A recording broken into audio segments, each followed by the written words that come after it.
Blog on a blog. Tomorrow's news today. Get to the truth.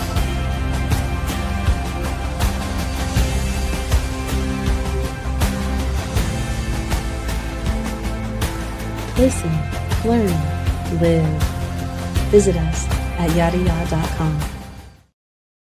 Looking good there, Roger and Kevin. Yep, that is our vlog on the vlog team. We are going to have to get Captain Kirk to do more reoccurrent duty if he is going to hang there on that page, or we may have to get our Gen Z fellow John, John into that slot so that we show a current cast of characters. Good to have you, Roger. You can see that you're loved and valued on the vlog when you get your own avatar. I like it. It's fun. Yep. Yeah, it's not many of us that have passed 70 that have an avatar to show for it. We've come a long way. All right, baby. So we're going to talk about a number of things on the vlog today. There's going to be some reoccurring things. One is going to be socialism. I'm going to talk about the myth of socialism, because we seem to have a couple of generations that have grown up clueless as to what socialism is all about.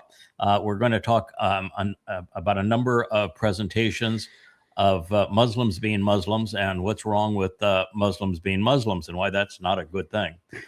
We will address a number of presentations, of blog presentations of acknowledging that I have to confess to the crime. I killed Jesus. I would do it again, but I did. I killed Jesus. And we will talk about how that transpired. We have a number of depictions on ICE. There have been 2 murders over the last week, one in Houston, Texas, the other in Hartford, Maine, where the same exact scenario played out, and ICE agents are just not qualified to be carrying weapons and doing what they're doing. So we have 2 more murders by ICE agents. And so those are some of the themes we're going to cover today. You all ready to talk about those things? Ready to go. Absolutely.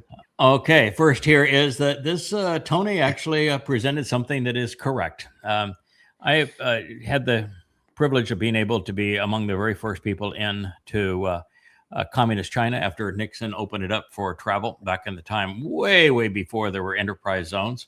And then also behind the Iron Curtain, and made it all the way through the Soviet Union.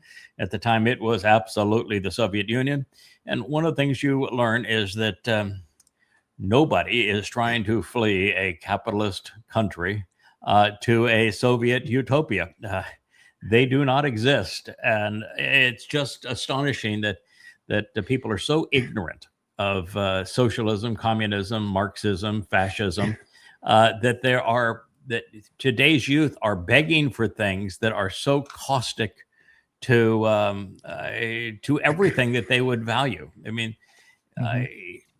all socialism is the gateway to communism, and in either system, nobody has anything. Everybody is degraded. They have no freedoms, no prosperity, no inventiveness. You get total indoctrination rather than education. It's a tragic situation to see how people have been misled by these things. So we're going to talk about the first is just a fun slide. No one ever fled a capitalist society in search of a socialist utopia. Socialist utopias only exist in the books. They don't exist anywhere else. They really screwed up with that Berlin situation, didn't they? I mean, to put one city and to split it and to have communism and capitalism side by side where people on each side of that wall could see, that was an absolute screw up, wasn't it? Each been 9 Berliner. Yes, but that all the way through the Iron Curtain. It was really interesting back in the day when I actually spent, I don't know, 3 or 4 months just going back and forth between East and West European countries. And the difference was so unbelievably stark in terms of how repressed everything was, just how gray and dire and no freedoms. And, you'd go into a store in a communist country and there'd be either nothing on the shelves, or you want toothpaste, you've got the communist toothpaste, and that is it. And then you go across the street, and there might be 50 different brands of toothpaste. I mean, it's just so overwhelming, the difference. It's almost like going from one dimension to another, and how the choices expand exponentially. That's really true, that communism and socialism contract choices so that your liberties are negligible. They just suck everything out of life. Right. We employed quite a few Eastern Bloc folks back before 9/11 happened. And I remember taking one guy over to buy bread. He'd only been in the country, I don't know, a week or two. And he's like, hey, can you take me to the store to buy bread? And I'm like, yeah. And I take him to the bread aisle. And it was 20 minutes for him to decide. He was like, I've never seen anything like this. They can't even process it. Yeah, it's uncomfortable. It's just like, again, being taken up in a dimension. Your brain could not process it because there's just so many options. But I remember going into the Gump department store, the largest department store in the world. And I don't know why they call it a department store, but it's in Moscow. And the lines were around the block. As tourists, we were able just to walk in because we weren't buying anything. And they would all line up for better part of a day just to get their one loaf of bread. Yeah. That's so destructive. If I could relate a story about that, back when I was in elementary school, we had a project where we were to pick 5 countries in the world and write to their embassy in Washington requesting information about the country. And some of them I didn't even hear back from. A couple like England and France sent a 1-page brochure in a regular envelope. And one day the postman comes up, knocks on my door. He had 3 8.5 by 11 manila envelopes full of stuff from Russia about tourism in Russia, how to immigrate to Russia. Russia's good. It just struck me as being the contrast there between the Western countries taking for granted what they had and Russia wanting to integrate people back into their country. It's just interesting. Wow, that is interesting. Yeah, I can tell you that back 50 some odd years ago when I was first in Russia, and I've gone back many times, the people were extraordinarily nice. I mean, it was really a lovely, safe place to be in. It's just that they were so tremendously backwards, and every aspect of their lives was controlled. And it's kind of like today with ICE on the streets. There were gunmen on the streets, and people just behaved because to not behave was an absolute travesty. And it was interesting to watch on all of their billboards and their television channels and the like, how they presented the West. And it was just full-time trying to degrade the United States and Western European countries. They would just take the worst images and twist them to make it look like a hellhole. And then they would show, little children marching and singing songs to the gods of communism. And it was just this tragedy that if you've been exposed to both, it just breaks your heart to see how horrible collectivism is. The more power is concentrated, the worse a society becomes. And this is the nature of socialism and communism.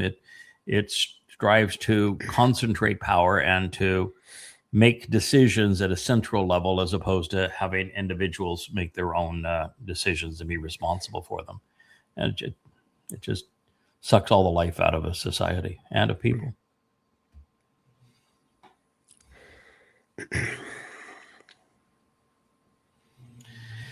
Boy, this is becoming more and more common. Now, this, as you can see, the Israeli flag that is being burnt here is a pretend flag. It's not asking an Israeli flag. But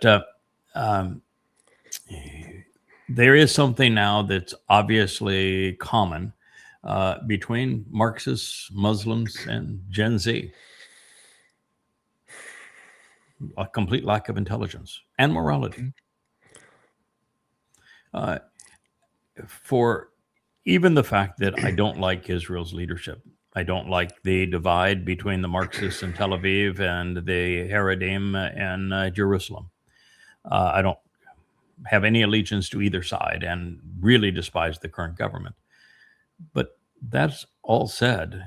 Israel is overwhelmingly, by a factor of 1,000-fold, better than any of the 55 Islamic countries that surround it. So why would you be opposed to Israel when there are more freedoms, more opportunities, better government, better economy, better everything, better treatment of women, better treatment of minorities, no genocide, no apartheid, and yet apartheid and genocide are ubiquitous in the Islamic countries that surround Israel, and those Islamic countries have been preying on Jews and slaughtering them and enslaving them and denigrating them for 14 centuries. How could you be that ignorant of the history and the situation? And talk about your Marxist utopias, right? Israel is the closest thing that has ever, I mean, between Tel Aviv, which being very Marxist, you know, and very, very LGBTQ, you know, and then the kibbutzim in the south, the farmers are, you know, are very, it's like. I mean, these are Gen Z Marxists, and yet they're protesting against a country where 25% of the population is more liberal than they are. Yeah. In Tel Aviv and that area and on the coast. And then you go down south, it is comprised largely of kibbutzim, which are essentially socialist farms. Oh, and when you look at Israel for its first 50 years, every government was either communist or socialistic. They were not run by conservatives. It was an exceedingly socialistic country. So, you know, for Marxists to be opposed to Israel and be in favor of Muslims when there isn't a single liberal Muslim country in the world, they're all repressive. They're all fascist and monarchical. I just am stunned by the stupidity of young people today. Sorry, but it's just true. And you've earned it. They learned it somewhere.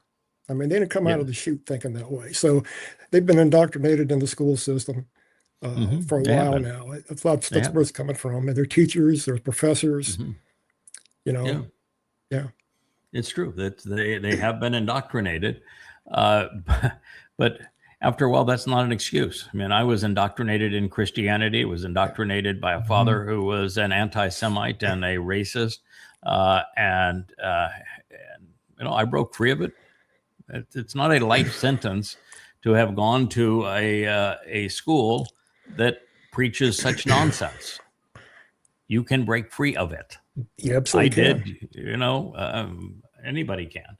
And if you're ever going to have your life matter, you're going to have to break free of it, because it's one of the things that God requires of us. He will not even begin to have a relationship with you so long as you're political or religious.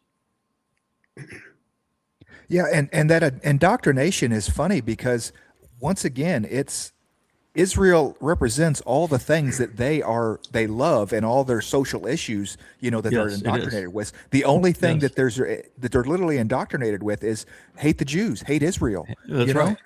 Yes. I mean, and it's been really for a long time the integration of Marxism and Islam actually began with the Holocaust and Adolf Hitler, when the Grand Mufti of Jerusalem convinced Hitler that exiling the Jews after robbing them was a really bad idea, that he should just exterminate them.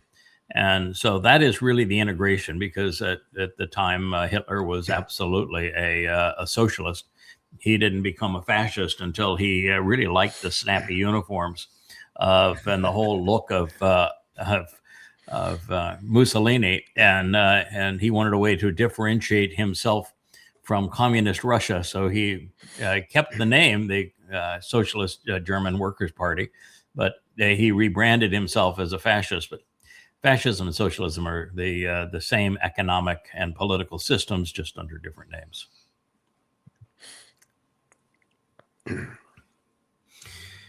This is the Shah of Iran, his wife and his family.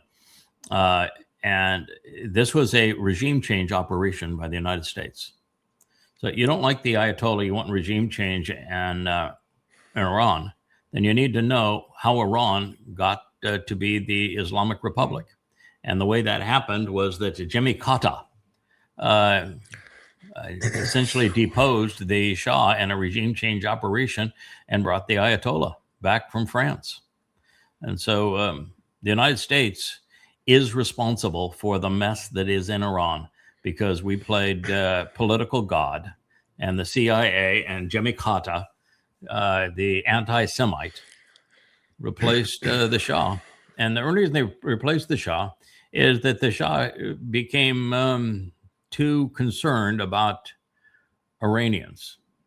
He thought, Iranians should have a larger share of the oil profits that were extracted from their land, and that they should have, like freedom and opportunity and education and all those sorts of things.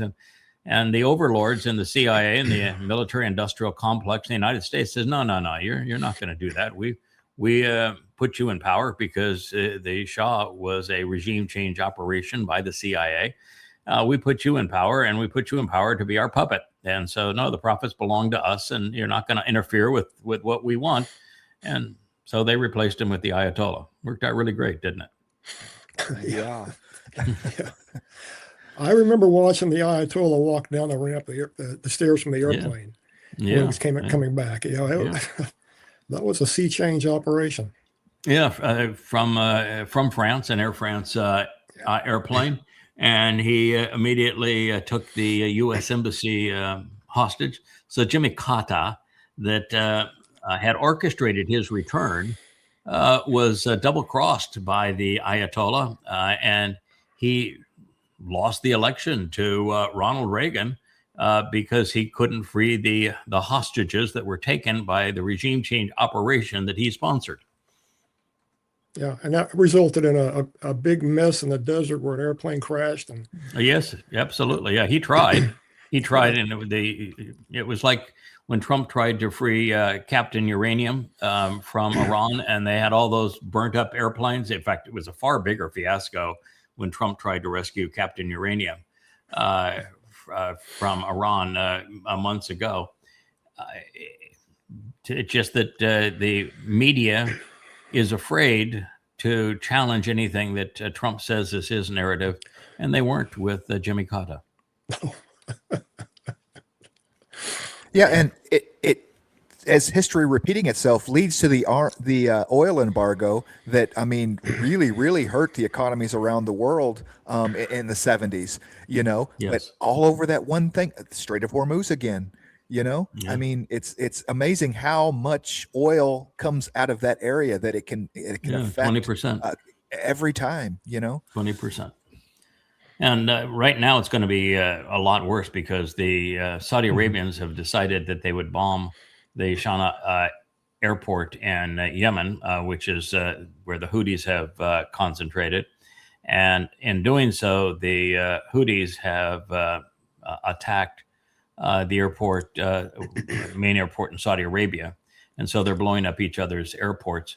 And the only significant amount of oil that's leaving the Middle East is leaving because the Saudis built a pipeline going west to the Red Sea.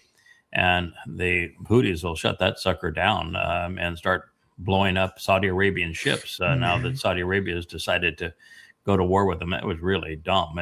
Just like the Kuwaitis saying, "Oh, we're going to go attack Iran now," but you see what happened to Kuwait the last couple of days. It's a demolition site.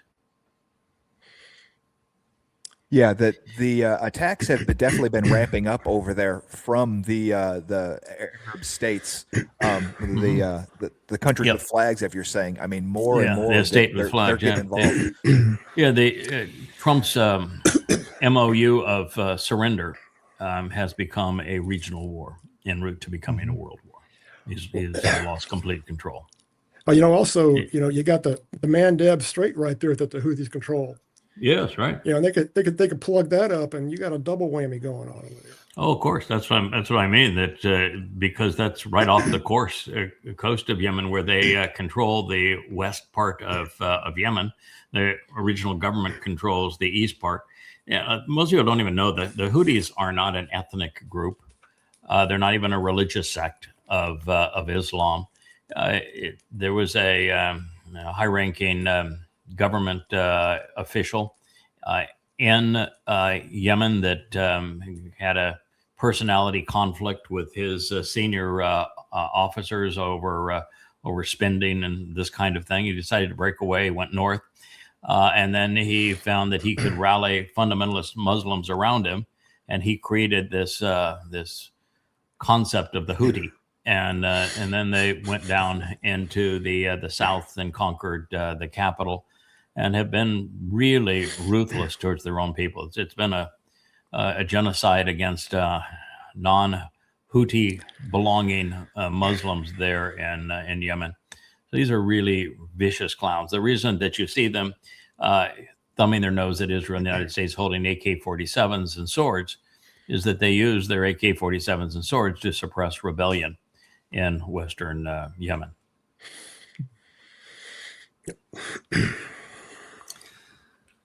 Yeah, this is your typical white supremacist. White and Christian nations. There you go. See, he's a white supremacist. The new country called, this is Jesus, of course, and fancy robes for the Jesus. This is the new country calling itself Israel is not my Israel, and the Jews are not my chosen people. Well, thank you very much, Mr. Whoever you are out there. But let me just tell you, white supremacist, your God isn't God.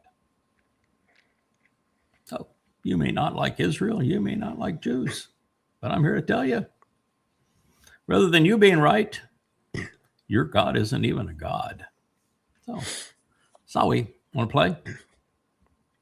Yeah. He's working at it. He's one of these guys that's trying to lure other people away. So it's when your issue is somebody's skin tone, that's the best you got. I'm a white nation, so your claim to fame is your skin tone. You ain't got much to offer. You're pretty shallow as a human being. In fact, I would say you are what God would say is a waste of breath. You would be what Yahowah named Hebel, waste of breath. Right. That's how it I is would a good view picture, you though. and your. Oh, this is looks like the bearded lady. I mean, it looks like the quintessential bearded lady you see at every circus tent. This picture here. That the long Roman nose and the pretty hair. Yeah, I think your God might even be a fag, but looking by his little pretty skinny fingers there and his cute little robe and his hair, I think your God might be a fag. I know for damn sure ain't a God. Yeah, Paul was. No God was ever a man.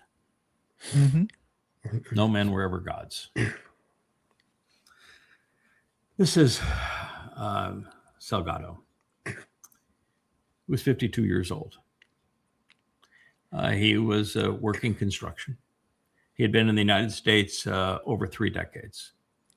He had left bereaved 3 children, all that were American citizens. He was had applied for his papers to actually be here illegal, but legally, he's one of the, after 3 decades. I mean, come on, you've been in the country, you've worked for a living, you own a home, you're making payments on it, you're raising your kids, you got a job, definitely a net contributor to the community. And he was in Houston, Texas.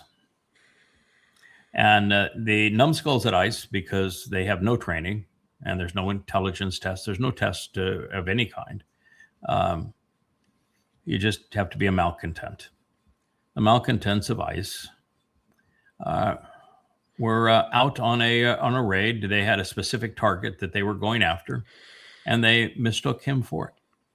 He drove out of his home in a van with 3 other guys that all worked on the same job site. And they came up as a posse in unmarked cars, threatening him. And whether or not he heard him or not, who knows? But unmarked cars, it's not the kind of thing that you would pull over because this is a marked police car and they have some reason to pull you over. no, this was not a traffic arrest. He hadn't done anything wrong.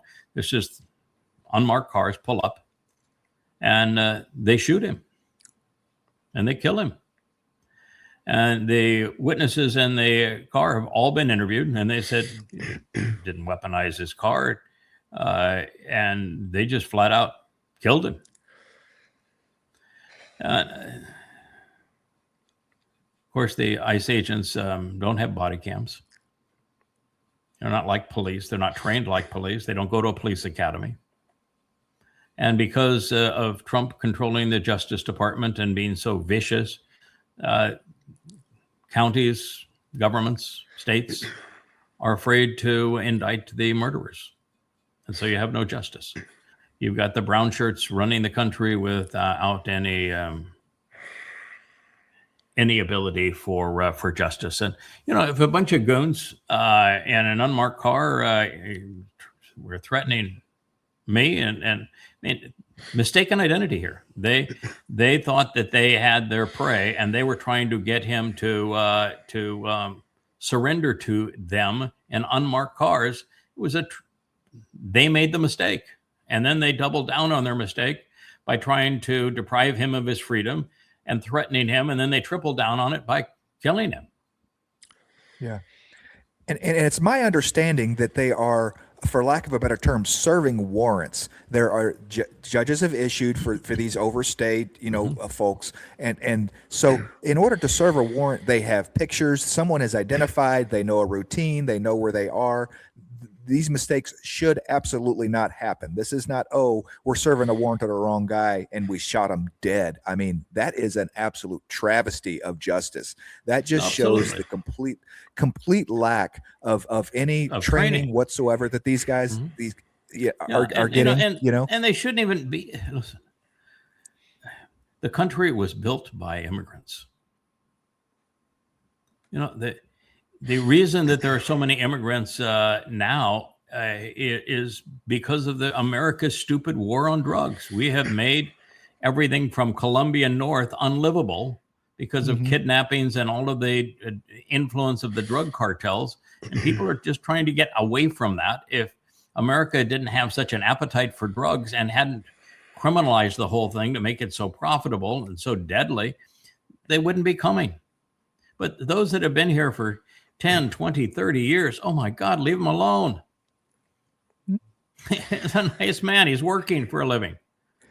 And if they have this person as a target, what's it take to develop a routine to follow them and pick them up when they're by themselves? Have a sheriff's car or highway patrol pull them over so it's not as confrontational and then arrest them. A marked vehicle and don't have the agents delivering the warrant armed. You're delivering a piece of paper. And this was not even the right guy. Yeah, they were not going after this guy. They mistaken identity, and they got too full of themselves, and they didn't know the proper procedures. And rather than hand the dude a warrant, they handed him bullets. Yeah, I think you nailed it when you said there's no liability for the guys. Yeah, I know. In a regular police department, police officers are bonded, and that protects them somewhat. But if they lose that bond, they can be prosecuted. Mm-hmm. So these guys obviously aren't bonded, and they have no liability. I mean, that's just like asking for that to happen. Here there were witnesses to the scene and witnesses in the van. And all the witnesses say exactly the same thing, that the ICE agents came up in unmarked vehicles and they went after the wrong guy. They were the ones who escalated this, and they killed him and then created the backstory of the vehicle endangerment.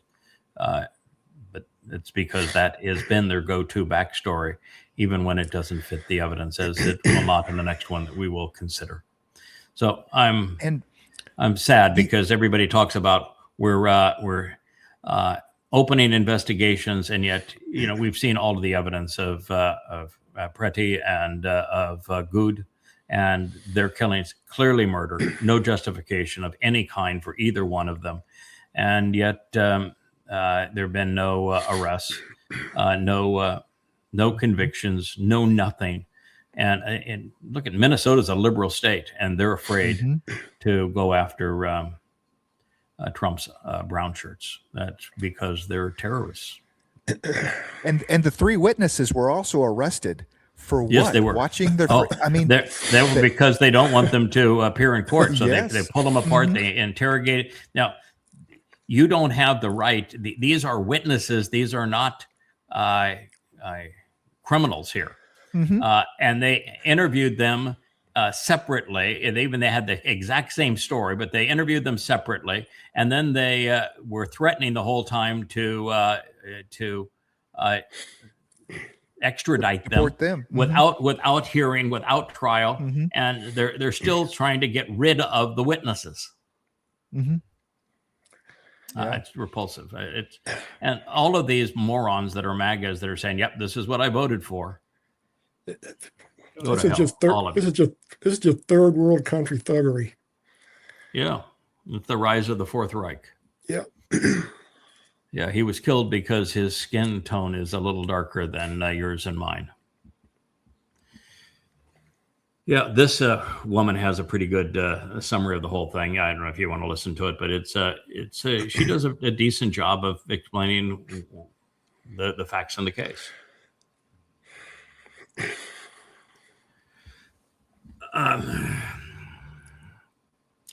Without God, we are nothing.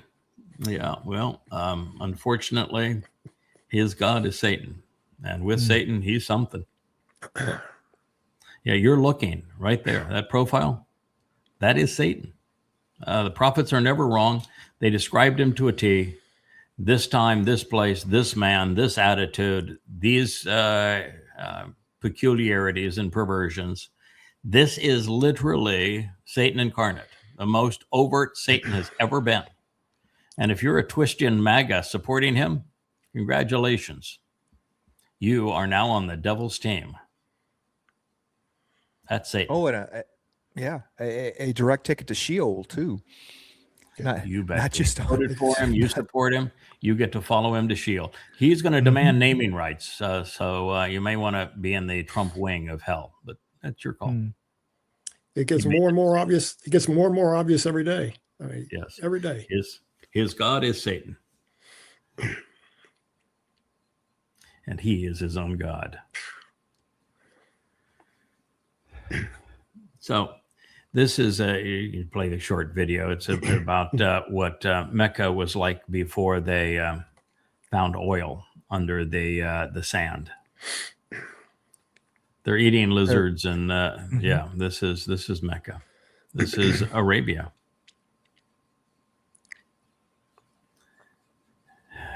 Great, huh?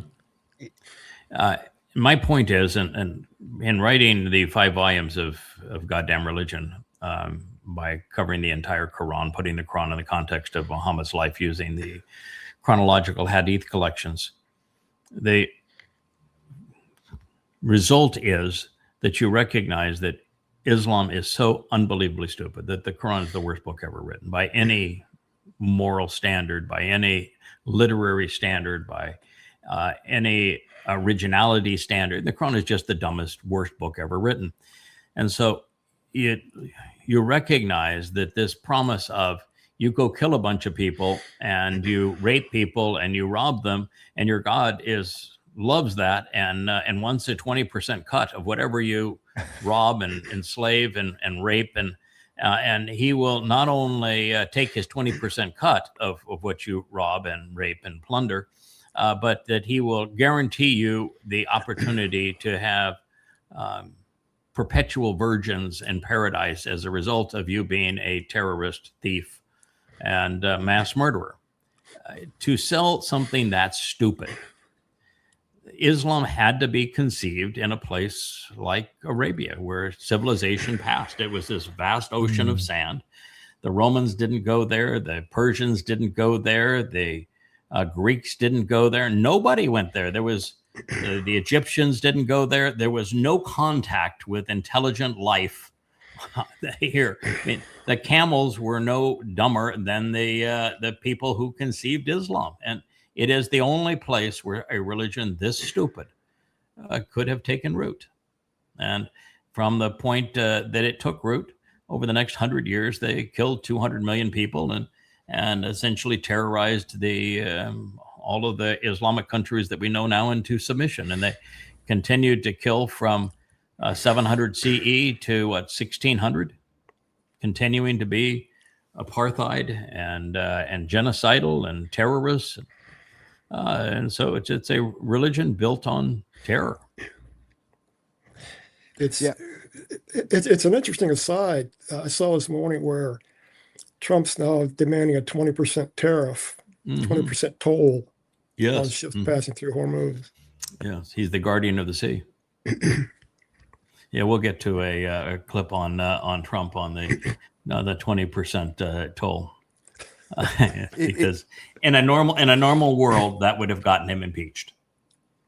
The statement is so ludicrous, so inconsistent with world norms that in a normalized world, that statement alone would have been enough to get him impeached. But we're so insane today. It says so many crazy things that just all passes by. But and we'll get to it. I was kind of thinking with you talking about how Saudi Arabia was just this vastness of sea, and there weren't a lot of people, and definitely no civilizations of anything to there. It was the perfect place for Yah to take his new family out of Egypt. There, they could detox off religion and politics with none of that crap around them and everything. There was nothing around them to influence them and everything. Yeah, there was no life in Choreb. No life. It was completely desolate. And that's where he took them to detox. It didn't work. I mean, even God can't get things to happen sometimes. Here is a Thomas Sowell, who is an interesting spokesperson. And he said here, he says, blacks were not enslaved because they were black. And it's a statement of fact. They were available. Slavery has existed in the world for thousands of years. We know for 6,000 years, ever since there have been written recordings of history, slavery has been the driving force of empires. And whites have enslaved other whites. Yep, it's true, for centuries before the first black was brought into the Western Hemisphere. Asians enslaved Europeans, Asians enslaved other Asians, Africans enslaved other Africans, and indeed, even today in North Africa, blacks continue to enslave blacks. That would be throughout Africa. Africa is still very much a slave-run continent. And of course, there are 55 million slaves in the world today. Of those, 50 million of them are in Islamic countries. So slavery is a tragic part of human history. It's one of the reasons God is so upset with humans, is our propensity to enslave. God had the only solution to it, which was the Yobel that automatically freed slaves. But it's just this travesty of the human mindset. The only positive about slavery, and understand that in Rome, which America likes to copy because they think it was a republic, and Greece, which they think was democratic, and neither were really true. In Rome, it was only the senatorial class that got to vote for anything, so they were not a republic. And in Greece, it was only the city-state of Athens, and only for a very brief period of time, and it was an oligarchy. And women didn't have any vote, and nor did anybody that wasn't a landowner have any vote. And they were really tragic. They were warmongering nations even then. So the fact is that it has just been the way of man, is slavery. And the alternative, because man is so vicious trying to conquer other people, if it weren't for slavery, they would just be genocidal. And so the African slave trade, 100% of them were captured by other Africans, and they were marketed then by Muslims and then shipped by European shipping companies. But they were enslaved by Africans, and they were marketed by Muslims. This is the reality of it. And it's just a tragic stain on the human conscience. But to think that the blacks in America were somehow special as a form of slave, it's just not true.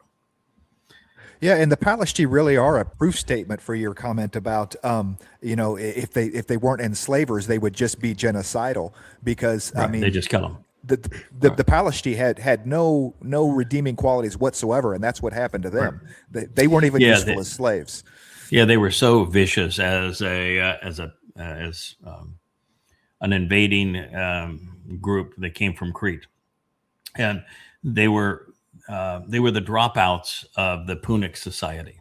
The Philistines were the Punics had Phoenicia and Carthage, and their day, Punic and Carthage were, particularly Carthage though, was the dominant superpower of the world, and they played just like the United States. They had the only reserve currency. They had the largest navy.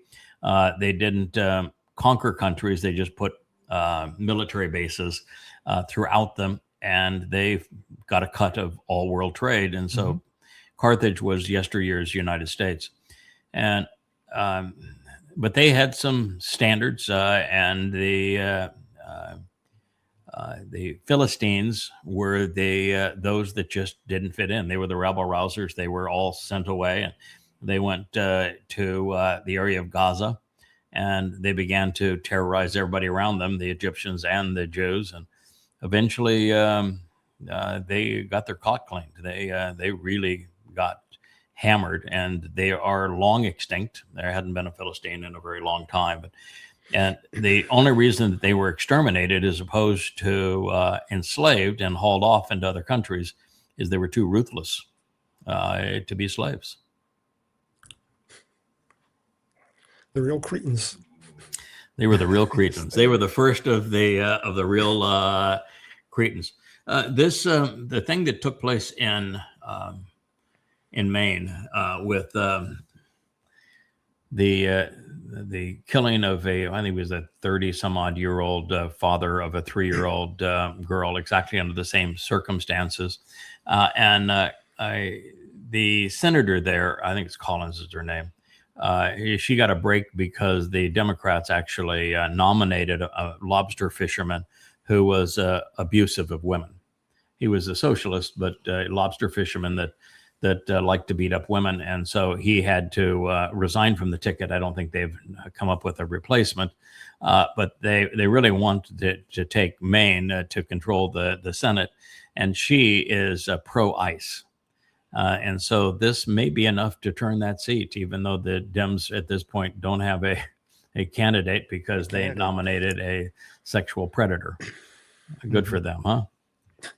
Right. Good for them.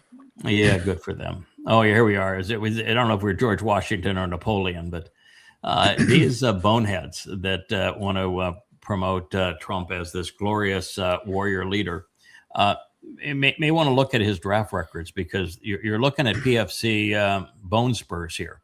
I think it was 6 deferments that he got, all on a lie of bone spurs. So your scum there. He is a draft dodger.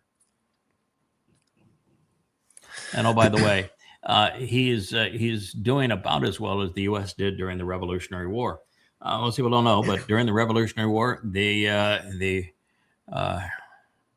Americans didn't win a battle. Didn't win a single battle. The only reason that the war finally came to a conclusion is that Thomas Jefferson convinced the French, who didn't like the British very much, to quarantine, to blockade a harbor where the British couldn't resupply. And because of that, of the French involvement, is the only reason that Washington actually won a battle, if you will. And it was by default, because the French came in, Lafayette, and barricaded the British supply lines. So you want to be George Washington, then you're doing every bit as well. You fought a lot of battles and you haven't won one yet. Congratulations. There's your badge.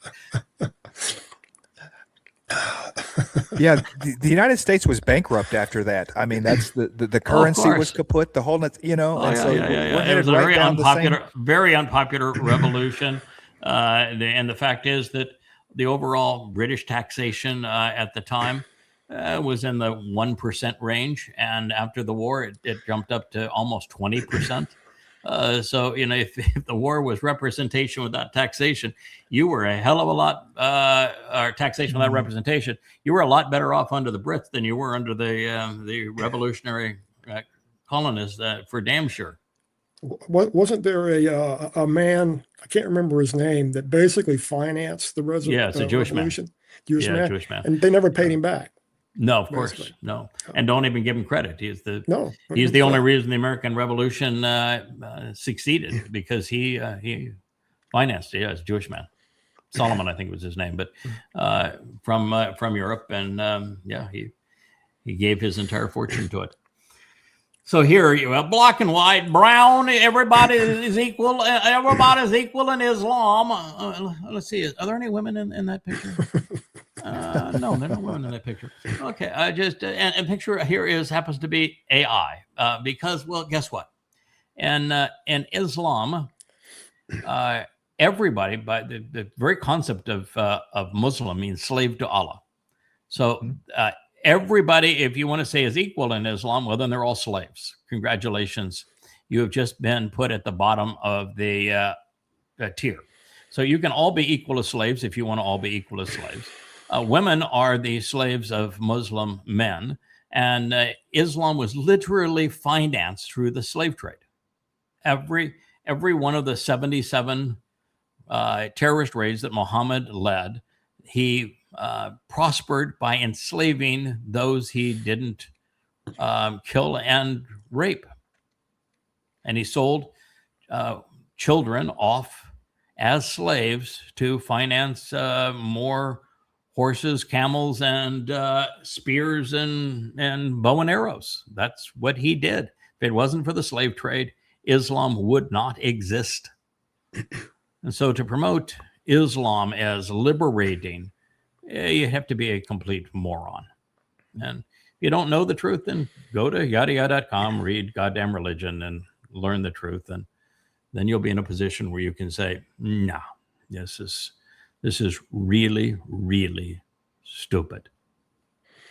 Isn't that the way with all man-made systems, though? I mean, it pulls Marxism is the same way. Everybody's equal. Yeah, everybody's equally poor. It brings everyone down to the lowest common denominator. Yeah, except in Islam, it's a little bit different. If you're a non-Muslim in a Muslim society, well, the Muslim is a slave to Allah, and Allah happens to be Satan. The non-Muslim is a dhimmi, and he cannot own, or she cannot own property, can't have any say in the society, and is taxed to death, and can be beaten for any reason, and has no claim ever against a Muslim.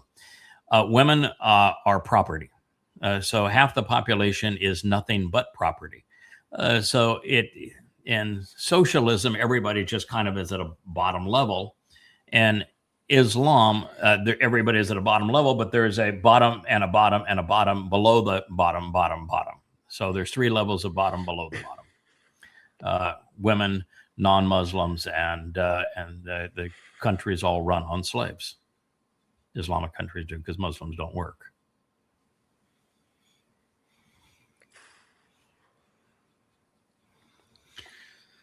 Okay. I was saved by God. Donald Trump. Yeah, he's out now promoting that thing that took place on the campaign trail, which was, every time I see it, I just laugh and say, this wasn't even a good charade. And he claims that the bullet was moved by God to save him. And I'm here to tell you that mankind have been mistaking Satan for God for 6,000 years. And in Donald's case, it's not a mistake. He knows exactly who has possessed him. But in the MAGA case that promotes this kind of BS, you have mistaken God for Satan. Satan is not going to let that piece of shit die. Not until it's all over, and it'll be all over. If you want to see him incarcerated and sent off to Sheol Mark your calendars, 24th of September, 2033. It'll be on the Temple Mount. That's the date that Trump is finally done in. It's going to be the day of the greatest show on earth. I can't wait to see it. Can't wait to see it. Can't wait to see it. I'll be there, and it'll be most interesting because Isaiah 10 has a lot to say about how that's going to play out. Turns out, the moment that flame under the mutilated body of the Adam of Parah occurs, out of that flame comes a blazing sword, and then down from Shamaim, the stoutest of Yahweh's host, under the command of that blazing sword. And we have been given the responsibility to rid the world of MAGAs and Marxists and Muslims and Twistians. All gone. So it is going to be quite the show. Good. Yes. Yes. Okay, so this is this woman. She has gone out, and she's had the I don't know, maybe it's sense of humor or something. She asked MAGAs where they get their news. I mean, how could you actually view Donald Trump as somebody positive? I love my Trump. You're never going to take my Trump away from me. I'll die beside my Trump. I've got it back forever. And it's always the same answer. Newsmax has become worse than Fox. For those that don't know Newsmax, Newsmax is worse than Fox. Then it's Fox, and it's Truth Social. Occasionally you get in a rumble, but that's it. This one says I get my information directly from the president himself, right there from his tweets on Truth Social. I believe every word that he writes. Of course, now to believe every word he writes, you would have to forget what he wrote this morning, because by this afternoon he will have conquered. It's a new story. Predicted it. And you'll have to be completely deficient at math, because he can't do math. You'll have to be completely deficient in history. And you'll have to be completely deficient in logic. But besides that, he writes beautifully with all capital letters, and he has Ava Brown at his side to create the nice little images for you. And you've got cute ears, so you've got that going for you. Got ears on her hat. Isn't that lovely? Yeah, it's interesting, the MAGA phenomenon. My brother has a master's degree in philosophy from a university. He studied communism. He studied all the other isms. He knows them inside and out. And yet he fell into the MAGA trap. I cannot believe it. I've questioned him about it, but he is hard on there, and he should know better. He's somebody that should know better. It's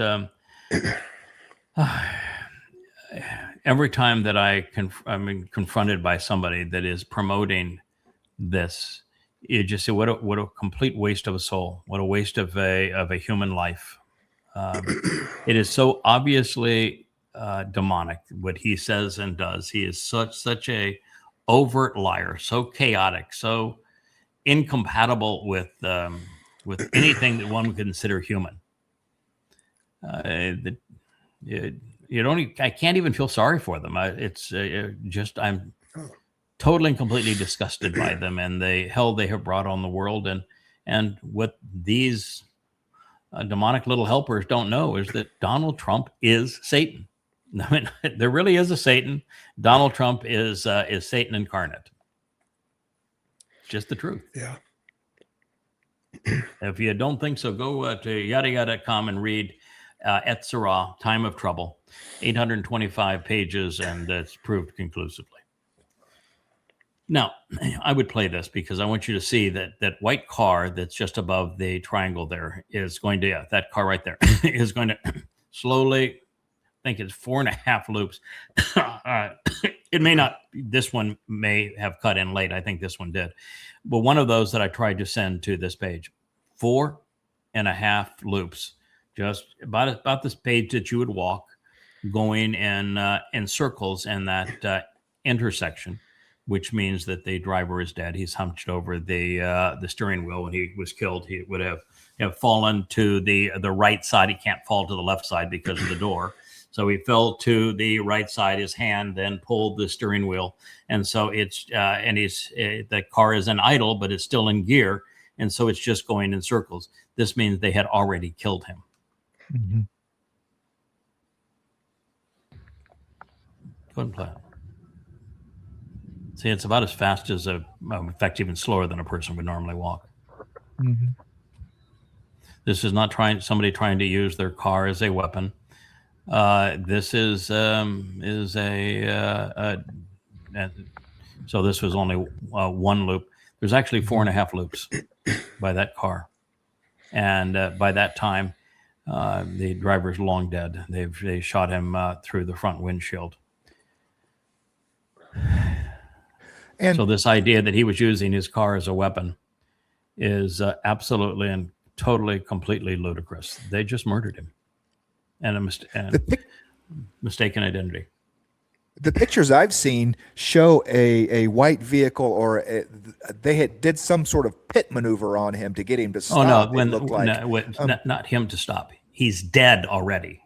You get that? He's dead. They're not trying to get him to stop. He's dead. The car is in idle, and the car is in drive, but the engine is idle. That's why it's going in these circles. They rammed the side of his vehicle because there was no way to open the door and hit the brake. Okay. The man is laying over in the seat. His daughter is in the back seat. They shot him dead through the front windshield. We'll have another a view of this, but this is outright murder.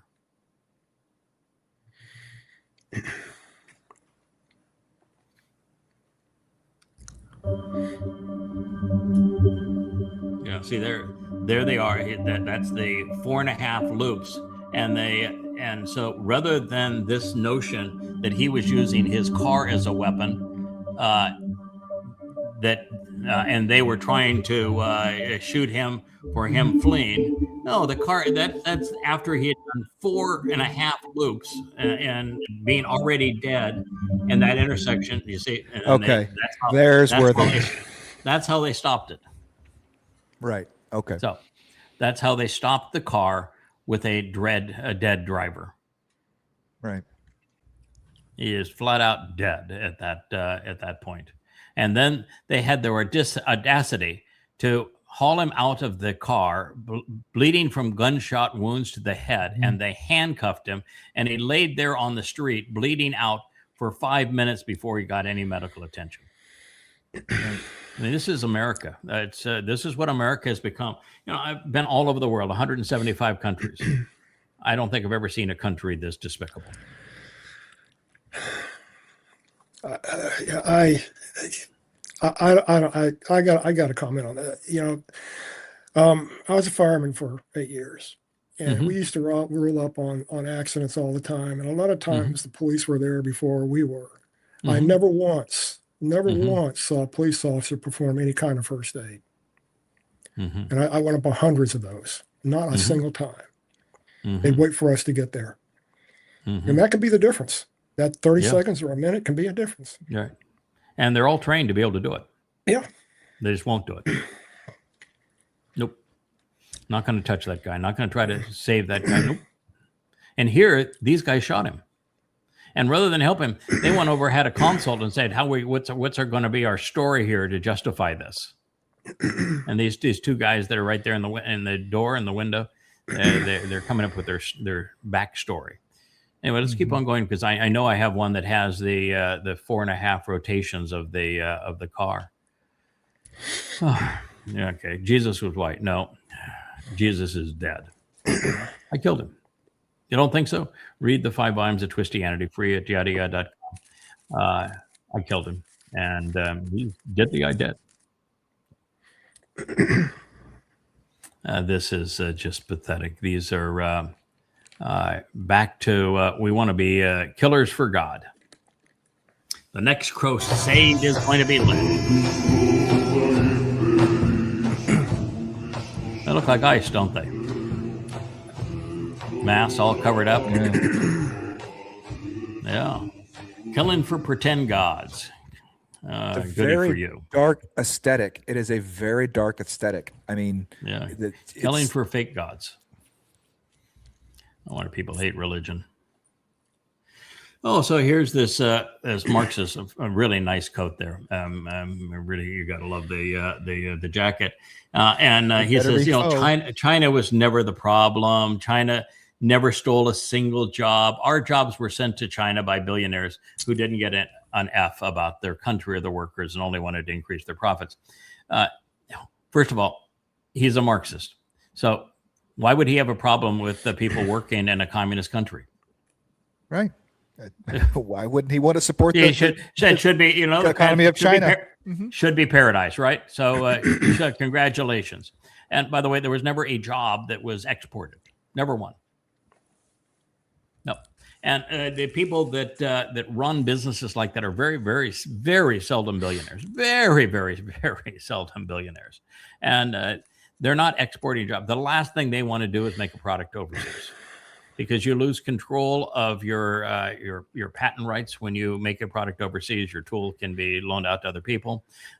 You have long supply lines, which means now you have to have large amounts of inventory. Inventory is death for a business, and so that's the difference in labor is offset by duties and freight costs and the time value of money in bringing the product in.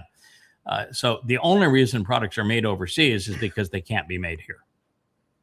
So it is the decisions that were made in America against business by assholes like this that made it impossible to make things here, which is why they're made overseas and imported back into the country.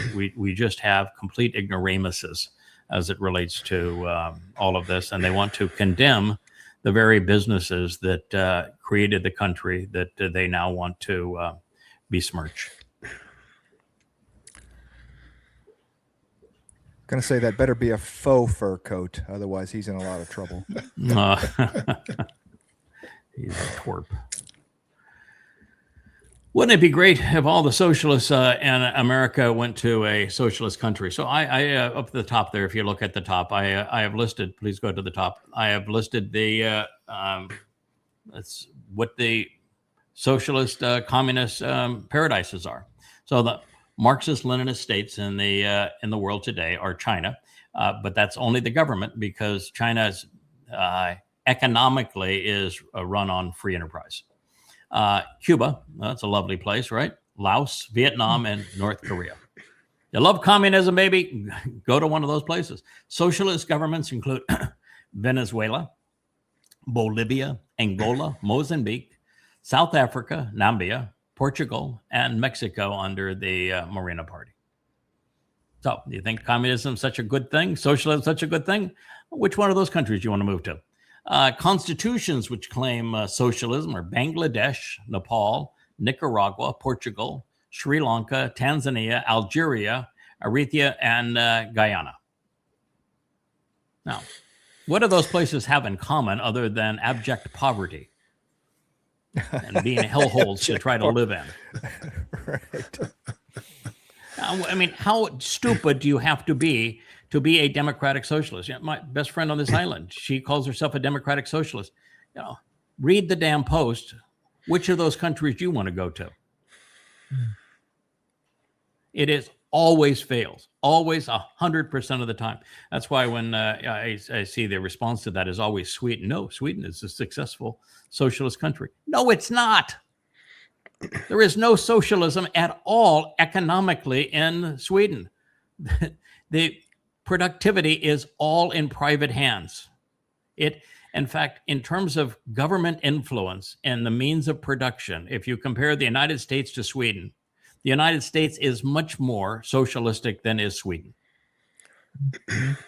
They tax average citizens a lot. They have a VAT tax, which is highly regressive, and they have a high income tax at 45%, but they don't tax businesses hardly at all. Their business tax and corporate tax is much less than the United States, because they realize that private enterprise and business is the one that delivers the money for their national programs, education and healthcare and all that sort of thing. So they are hugely free enterprise in Sweden. So no, it doesn't work there. Free enterprise works there. And there was a decade where Sweden said, well, let's be more liberal and let's spend more, and we'll have more social programs on that are government sponsored. And they bankrupted the country. The debt rose, and it became impossible to even manage the burden of it. And so they said, oh, that didn't work. We'll stop that and let's go back to where we were. So no, Sweden is not a socialist democracy. And everybody knows it that has ever looked into the issue. Well, if you listen to the Democratic Socialists running for office here, it seems to me like they're trying to turn U.S. into a democratic socialist country. Oh, of course. And because 66% of Democrats are socialists. 66%. That's why Trump won the last election. There are enough, particularly in independents, 60% of independents are non-socialists. And it's the only reason Trump won the last election. If the choice is between a egomaniacal sexual pervert and warmonger and a communist, turns out that the independents now are voting for the, I don't know. It's a tough call, huh? Which one are you going to choose? Gosh, that is saying something when Satan is the lesser of two evils to communism. That is saying something, right? It is saying something. Yeah. Mm-hmm. Well, Jesus Christ is the only true God. Well, that's news to Yahowah, who is the only true God. And, oh, by the way, God is not a man. And if you think that God is a man, you have a wee, puny little God. Can you imagine being so out of touch with reality here? The Godfather, who considers himself an Italian, thinks that Islam is the wolf in sheep's clothing. There is nothing about Islam that has anything to do with a wolf or a sheep. The wolf in sheep's clothing is Paul. He wrote your New Testament. How could you be so stupid?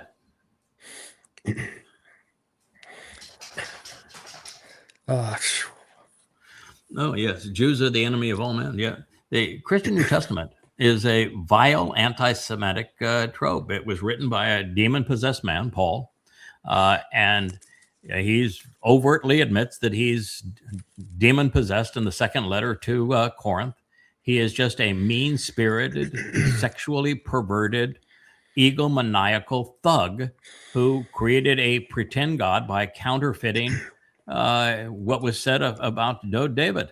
And he was a Jew who hated Jews. And so he created this anti-Semitic religion, and it's the religion that led to the Holocaust. It's the religion that is responsible for anti-Semitism today. So the answer is Paul was the plague of death, according to God. So you can believe Paul or you can believe God, but their stories are the opposite of one another. Choose. And Paul is called out on Topical. Mm-hmm. One ultimate scumbag. Yeah, here's a Muslim cutting off the hair of a woman because she wasn't wearing her hijab. Why do Marxists promote Islam? I mean, they're morons twice over, economically and religiously. It's just astonishing that, again, that the quality of thinking today is so debilitated. And it's so much worse because of X and Facebook and AI. But academia and religion and politics have really ruined humanity. I would be willing to wager that the state of humanity today is far worse than what God responded to during the flood when he lashed out at the Nephilim. I would say that if God doesn't deal with, and he's going to, humanity today, he needs to write an apology letter to Sodom. Yeah. You know, I saw a video, I don't know, a few weeks ago. It was about Islamic woman, and they were took her hijab off or hit the top of it, and then they slid a noose around her neck. See, and in Islam, a woman has no rights. The Quran deprives her of rights. Muhammad in his farewell sermon says you can lock her in a closet, you can keep her nude, you can starve her to death, you can beat her, whatever you want to do. She is your property. And it's a religion that appealed to the worst in men. And so it has delivered the worst of women. But, the women have been Stockholmed in Islam so long that they go along with and promote this religion that has deprived them of everything. I mean, 250 million little girls have had their genitals mutilated because they can be sold for more money if they can prove virginity and never enjoy sex. So they have their vaginas mutilated, sewn up, and then the clitoris is cut out by their mothers. It's a swell religion, isn't it?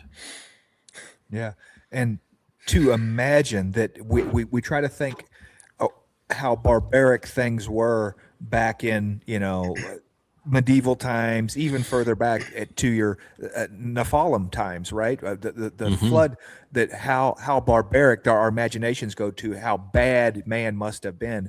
And there's no doubt that we are absolutely worse now, just by the simple sheer numbers.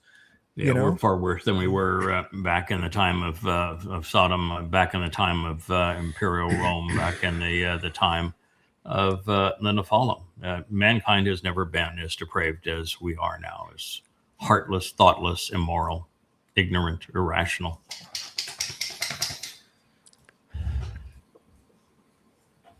All right, so this is another scene. I don't think this one will play. I think we'll have to get to another one that plays, but I had one that you could. I don't think this one is clickable, but no, this goes to CNN. Oh, yeah. Maybe you'd have to click on that CNN.com. Maybe that will take us to it. Let's hope that it does. Yeah, here it is. No, this is too late. That's just their montage of. Yeah, this is a montage. Yeah, it's a montage. Yeah, no, it's not the one that I'm looking for that has the car. You can see the car on the right, but it just keeps on going in circles. So we'll find the one that is 4.5 times in the loop. This is quite a story here. This are you familiar with this couple? No, she's quite the hero. They were on a Ryanair flight, climbing out of 16,000 feet. And the CFM, which is a partnership between a French company and GE that makes the engine for the 737, I think it's the 737-800. The CFM engine blew. And when it blew, it liberated a fan blade, and that fan blade went through or at least hit into and cracked the window where he was sitting. He had the window seat. And it pulled him out the window to his waist. Wow. So he's now in the airstream. They're probably at that point flying, because they're in the climb. They're probably only climbing at 250 knots. But, airplanes flying around at 300 miles an hour. And it pulled him out to his waist. And she grabbed a hold of his legs long enough to hold him there while they got other passengers to grab him at his legs and pull him back in. Wow. But yeah, he was flapping outside the airplane. Wow. And the only thing that probably saved him, because the airplane obviously had rapid decompression, is that 16,000 feet is marginally different than where we are now. You as a pilot, you can fly without oxygen up to 15,000 feet. Above 12.5, it's a pilot typically you'd want to put on oxygen. You get up to 15, you'd better have it on if you're going to fly for any length of time up at that altitude. But if that plane had been at its cruising altitude of 30,000 feet, 32,000 feet, he'd have been sucked out, and she would have been sucked out, and and anybody sitting in the vicinity without a seatbelt would have been sucked out. It would have been a real tragic situation. So they're lucky they were at 16,000 feet and the pilots descended rapidly. But that's the story. He was sucked out the window of the airplane. I'm just trying to imagine going. I don't know that I could crawl through one of those windows. He's a fairly thin guy. Yeah, he's a fairly thin guy. I mean, and and the windows are rounded. The whole window blew out. So and he's badly bruised. They showed hospital pictures. I can imagine. Yeah, he was pretty badly bruised. But yeah, he it sucked him right out, and she pulled him in. I said, please keep your head and arms inside the vehicle at all times. Wear your seatbelt. Yeah. This is a Muslim. He's beating a Muslim woman with a vacuum cleaner. I guess it's better than beating her with a baseball bat. Yeah. Right? Yeah. What a lovely religion. He's worried about his foot. So there it is, Guerrero's car. It was rammed on to stop it. You can see it all dented in on the side there. Anyway, it's that was a real what a tragedy.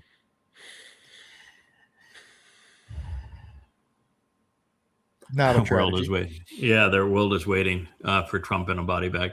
His departure schedule 9/24/33, September 24th, 2033, Temple Mount. He's Satan, and I've proven it. Go to yahowah.com if you want the evidence for it. But there will be no body bag. I can assure you there will be no body bag. Boys going to Sheol. Yeah, here's this. Orange just loves to taunt the religious. Original sin. I just got here. What do I do? You read the Torah. There's no original sin. In fact, there's not even a word for sin. Again, God really doesn't give a rat's patootie what we do individually. What he hates is what we do collectively. That is either religious or political to misrepresent who he is and what he's saying. But I do like the little kid there. What? Original sin? I just got here. What did I do? That's cute. Charlie. Well, Jesus Christ isn't a trend, a religion, or a myth. He is Lord. Well, he knows better now. I can assure you, Charlie knows better now. Not too late for the rest of you. Go again, yahowah.com, and you'll learn the truth. It was too late for him because he promoted Christianity and his Jesus, Mr. Christ, as a Lord, and he died with that guilt, and because he was a promoter, not one who was deceived, but a deceiver, he is in hell. That's just I didn't send him there. That's just where he is. There is 0% possibility that Charlie Kirk's not in hell. You cannot promote the fake religion and the tragedy of it, that you've replaced Yahowah with Jesus and a Mr. Christ with the actual Messiah, David. You can't do that to God and other. And not end up in hell. God wouldn't be just otherwise. Sorry, Charlie. So here is the assessment that I just was curious. So this notion that Sweden is the proof that social democracy works. Socialism and democracy mix. And no, Sweden is a capitalist country with comprehensive welfare state at the top of it. It's not a socialist nation in terms of its economics. The means of production remain overwhelmingly in private hands, with businesses operating through free market mechanisms, competition, and there's very, very little state ownership and no central planning. So economic structure, while often mislabeled as socialist due to the high taxes and social net, Sweden features strong property rights, minimal occupational licenses, and lower corporate taxes than many of the European countries. The government spends approximately 49% of its GDP compared to 45% for the United States, funding universal health care and education. And it is financed through broad-based taxation, including a highly regressive 25% value-added tax. That means every time you go buy something, you have another 25% tax on it. So what you do when you have a value-added tax like that and it's not prorated is you make certain things like nicer cars or airplanes or boats or nice homes or something, you make them prohibitive so that nobody can afford to buy them. And so they have no value in the society. Historical context, Sweden experimented with a more socialist-leaning policies in the 70s and 80s, resulting in economic stagnation. There's no incentive in a socialist system. That's why you had economic stagnation, capital flight, and no net private job creation for over 2 decades. Following a crisis in the early 1990s, the country, they say liberalize. What they mean is they said, okay, we're just not going to do that anymore. We're not going to we're going to free our economy back to free enterprise. So they abolished wealth and inheritance taxes. Abolished them, which means that we're no longer going to punish success. We want you to go to work. And they embraced market reforms. Experts like Norberg argued that Sweden's success stems from these capitalistic reforms, noting that on several indicators beyond taxes, Sweden is slightly more capitalistic than the United States. So for those of you, this is your bright shining star and say socialism works? Nah, it does not. Oops. Well, the last time I checked, the local IKEA store was still operating. Yes, it is. Yeah, but barely hanging on at this point because the brick and mortar is not functional very much in the United States anymore. But yep, it's absolutely a capitalistic country in terms of its economy. You know, I would take that social. Denmark. I would take Swedish communism here in the United States. It sounds You like. would. Well, it sounds like that no wealth tax, no inheritance tax. Their idea, it's not. It's you know, it seems like they got a better deal. All because when they tried socialism, it failed. No jobs were created, no wealth created. The economy went into huge deficits, and so they tried socialism economically, and it failed. And so they got rid of the disincentives: no death tax, no wealth tax. They lowered taxes and they reduced regulations. They said, oh, that was really stupid. We won't do that again. So they tried socialism. It just didn't work. Failed even in Sweden. The 45% income tax is a little bit of a gut punch, I'll tell you. Oh, plus a 25% VAT. Plus a 25% VAT. Okay, fine, says Trump. I'll be willing to take a bullet for this country. My response is, okay, fine by me. Right. Your decision, not my execution. Yeah, Trump, I'm willing to take a bullet for this country. Okay, have it your way. Yeah. So, the goal of socialism is communism. Yes. Thank you, Mr. Lennon. Straight from the horse's mouth. Yeah. Socialists differentiate themselves from communists, but the godfather of communism, Vladimir Lenin, actually states that communism is the goal of socialism. And keep in mind that the most dreaded fascist of all time was a Marxist. He was a socialist. Adolf Hitler. So was Mussolini. He was a socialist too. It's right in the name, Nazi. They don't ever want to say that, but it's right in the name. That is correct. We're not hiding it. Yes. Yeah. I'd never turn my back on this man. I can understand that. I wouldn't either. He'd pick your pocket, he'd drive a knife into your back, and then he'd blame you for both.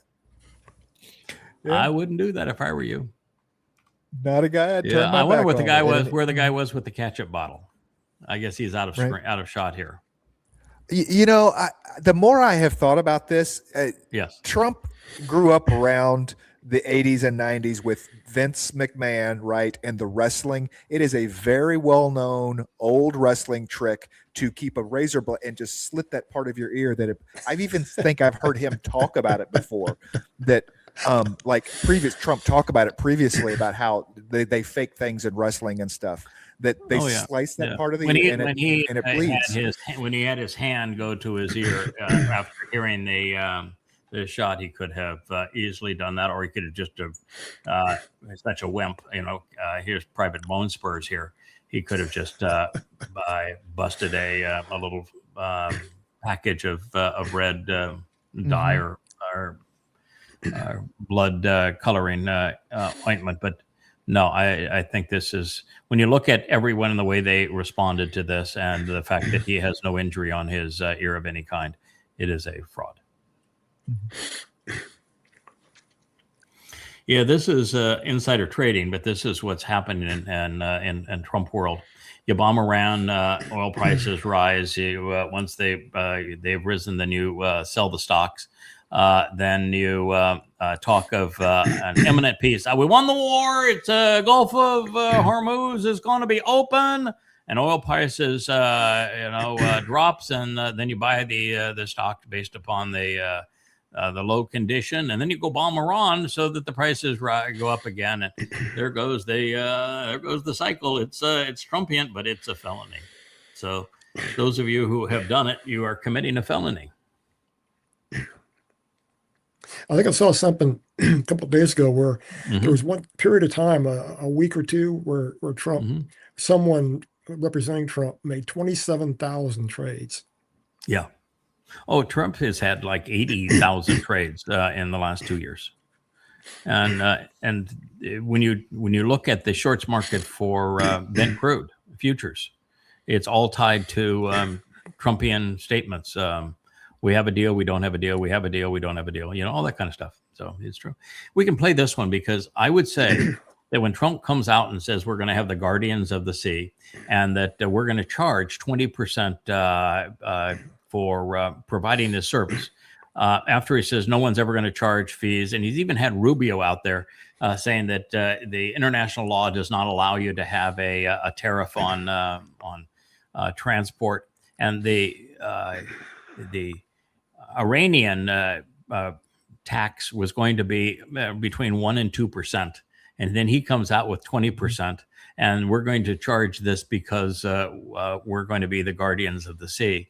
In a normal world, he'd be impeached for this. The Middle East probably would no longer be with us, because you saw they sent missiles to 5 different countries that never even knew they were involved, because they're stone cold crazy. They are crazy, and we're not going to put it up. Yeah, I want to be reimbursed because we're protecting a very rich portion of the world. We're spending money.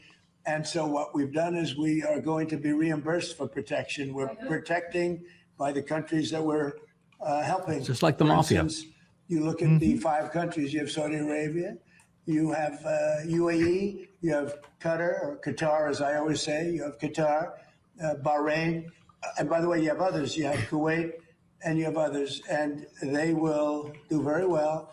But we think it's appropriate that we don't need them. We have more oil than any other country in the world. When you add Venezuela, which has been amazing, which has tremendous amounts of oil that we control, when you add Venezuela and everything else, we have more than 50% shipping it, and he's not giving the Venezuelans any cut of it, and he's not giving America any cut of it. He's putting it in a Qatar bank account, including Saudi Arabia, including Qatar, including so he's the guardian of the seas.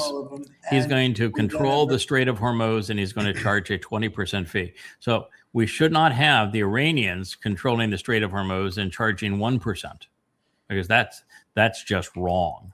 But we'll have the United States control the Strait of Hormuz and charge 20%, because that's right. Yeah. Man, I have that correct? This war, there would be peace in the Middle East instantly the moment that Iran said, you know what, Donald, we're going to cut you in on the grift. Absolutely.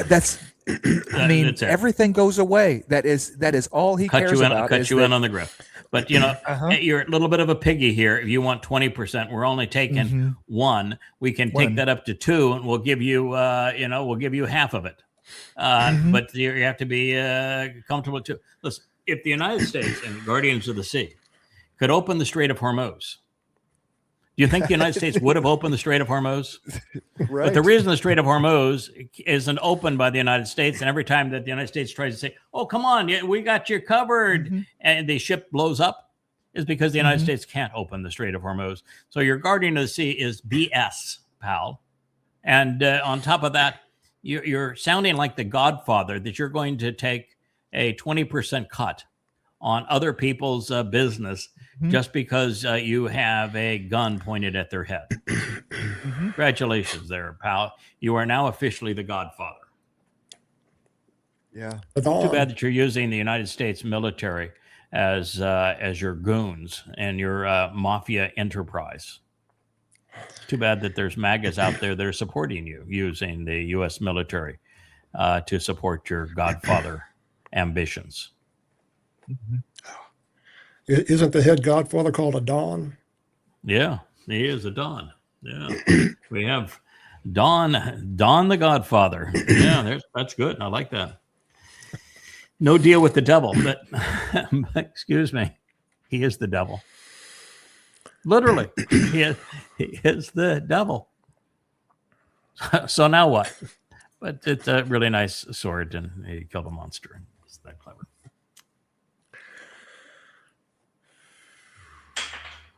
Here's poor Rubio. Marco, I'm so sorry for you.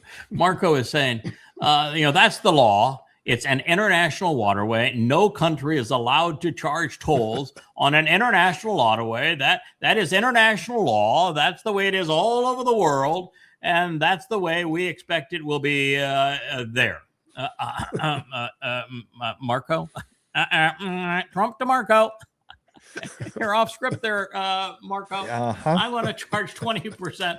We don't have those stinking, scummy Iranians. They don't know what they're doing. I mean, a 1% fee. I mean, they're pikers. Give it to the Donald. The Donald knows how to charge 20%. Now, the Donald's running a scam because he is not in charge of the Strait of Hormuz, and everybody that follows his scam gets blown to smithereens. But come on, he's the art of the deal guy. He's the 20%er, and we understand that that's illegal, and what the Iranians are trying to do, that's illegal. So we're gonna multiply that by 10, and it'll be super illegal. And so aren't we super? We're doing better and greater than it's ever been done before. That is exactly the line. How does greater and better than it? Yeah, better than ever before. We grift, Yeah, we are. We grift better than anybody ever. I am the king of thug. They call me the Don. I am the Godfather. Isn't America great? You're hot. Yeah, like a stolen watch. You're hot. Yeah, if socialism helps the poor, why are 90% of the Cubans in Venezuela starving and desperate to flee to America? Did you see Venezuela after the earthquake? Did you see Venezuela before the earthquake? Marxism does not work. It's a tragedy. It's a travesty. Wake up, Gen Z. You are the gen of zombies. At least you were given the proper alphabetic association, a generation of zombies.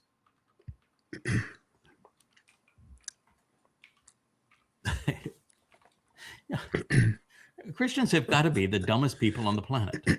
I mean, I know it's a race between Marxists and Muslims and Christians. It's a fair contest, and maybe I do have them in out of order. But get behind me, Satan. Who did he say it to? Who did he say it to? Peter. Paul. Oh, excuse me, Peter. He said it to Peter. Yeah. He said it. No, because Paul was nowhere near him. So he said it to Peter. First of all, he didn't say anything. It was written in the 4th century by Eusebius. But the way it reads, he said it to Peter immediately after Peter claimed that he was Mr. Christ. And he told Peter, don't you dare, under any circumstances, tell anybody that. Terrible things will happen if you tell people that. So he denied that he was that. And then he told Peter to get behind him and as if he were Satan. So it wasn't Satan behind Jebus. It was Peter. Oops. So you may want to rethink of your AI depiction there and your whole Operation Heal America, because the Satan is the very thugs that created the myth of Christ and created Christianity. And doesn't, who has the keys? It was Peter that had the keys, right? There was. Oh yeah. That's why Pete and Paul didn't get along so well. Yeah. Peter was given the keys, and the moment he's given the keys, he's called Satan. Yeah. Right. Well, yeah, and he's told. The first thing he's told is, "Don't ever repeat that. Don't tell anybody I'm the Christ. Terrible things will happen." And he's having this whole conversation at the end of 3 years, after they've been with him for 3 years, and it is evident Gospel Jesus has never bothered to tell him who he is. So who knows what they were doing out there, and they roasting weenies over the campfire, but never once did he bother to say, "Oh, by the way, this is who I am." Why were they following him? Nobody knows, because he didn't say who he was. And so he asked them who he was, and they come up with some really lame excuses. And then Peter, who hadn't even been Peter then, he was still Shimon, not very good writing by Eusebius, but he wasn't a very smart lad either, has him called Peter before he is actually referred to as the Rock. And he says, "You are the Christ," and which is just ludicrous, because there's no prophetic reference to a Christ, none. So this is "You are the Christ" would be the dumbest thing you could ever say. That's like saying you're Chicken Little. And then I think it's the Donkerdoodle.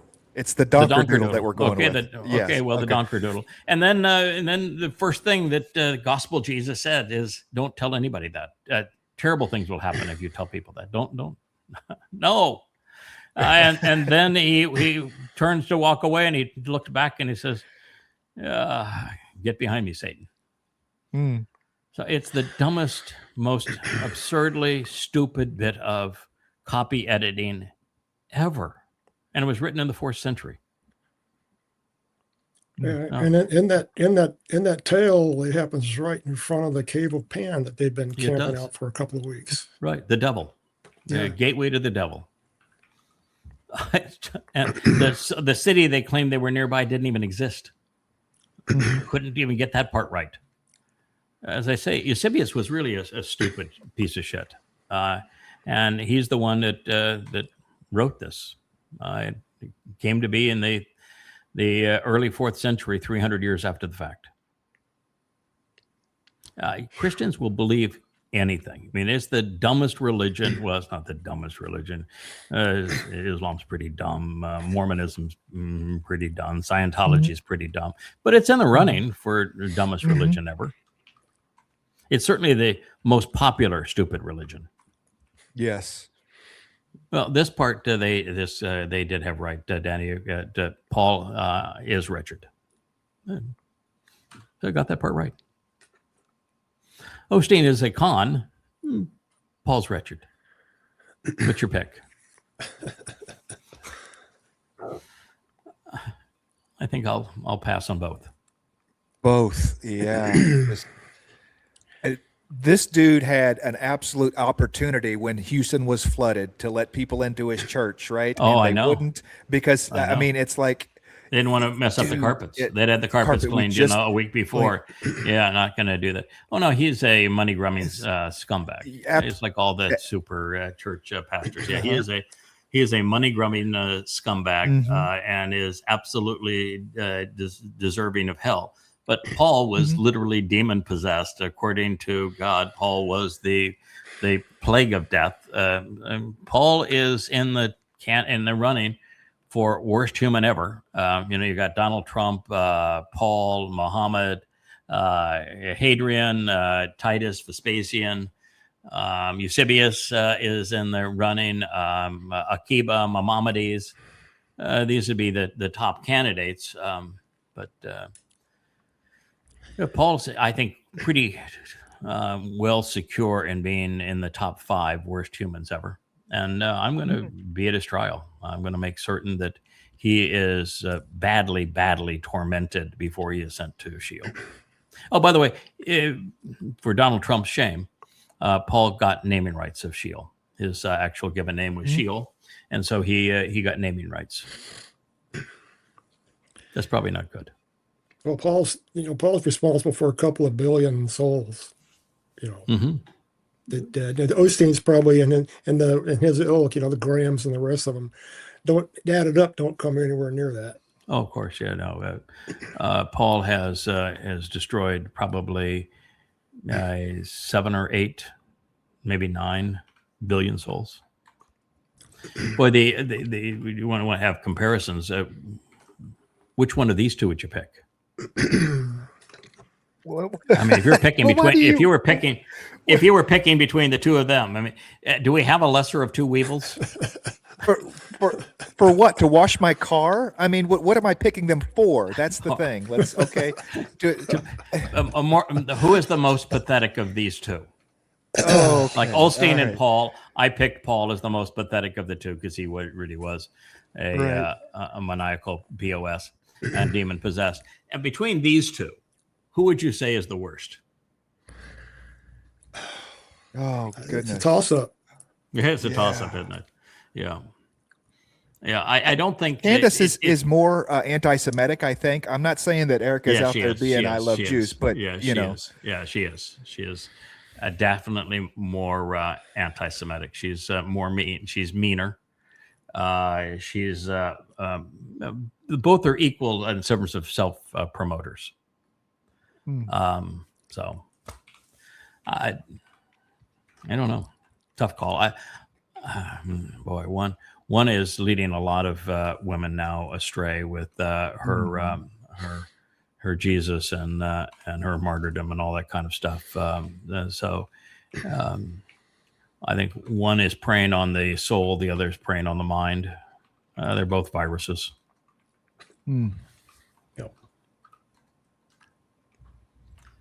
Now, this one I like. Bernie explains. Bernie Sanders here is a democratic socialist. He is explaining the difference between socialism and democratic socialism. This one has sprinkles. I don't think this is the real Juanita Broderick. I'm just saying. I think it's delicious. That's it's perfect explanation. Thank you, Bernie. Yeah, this one has sprinkles.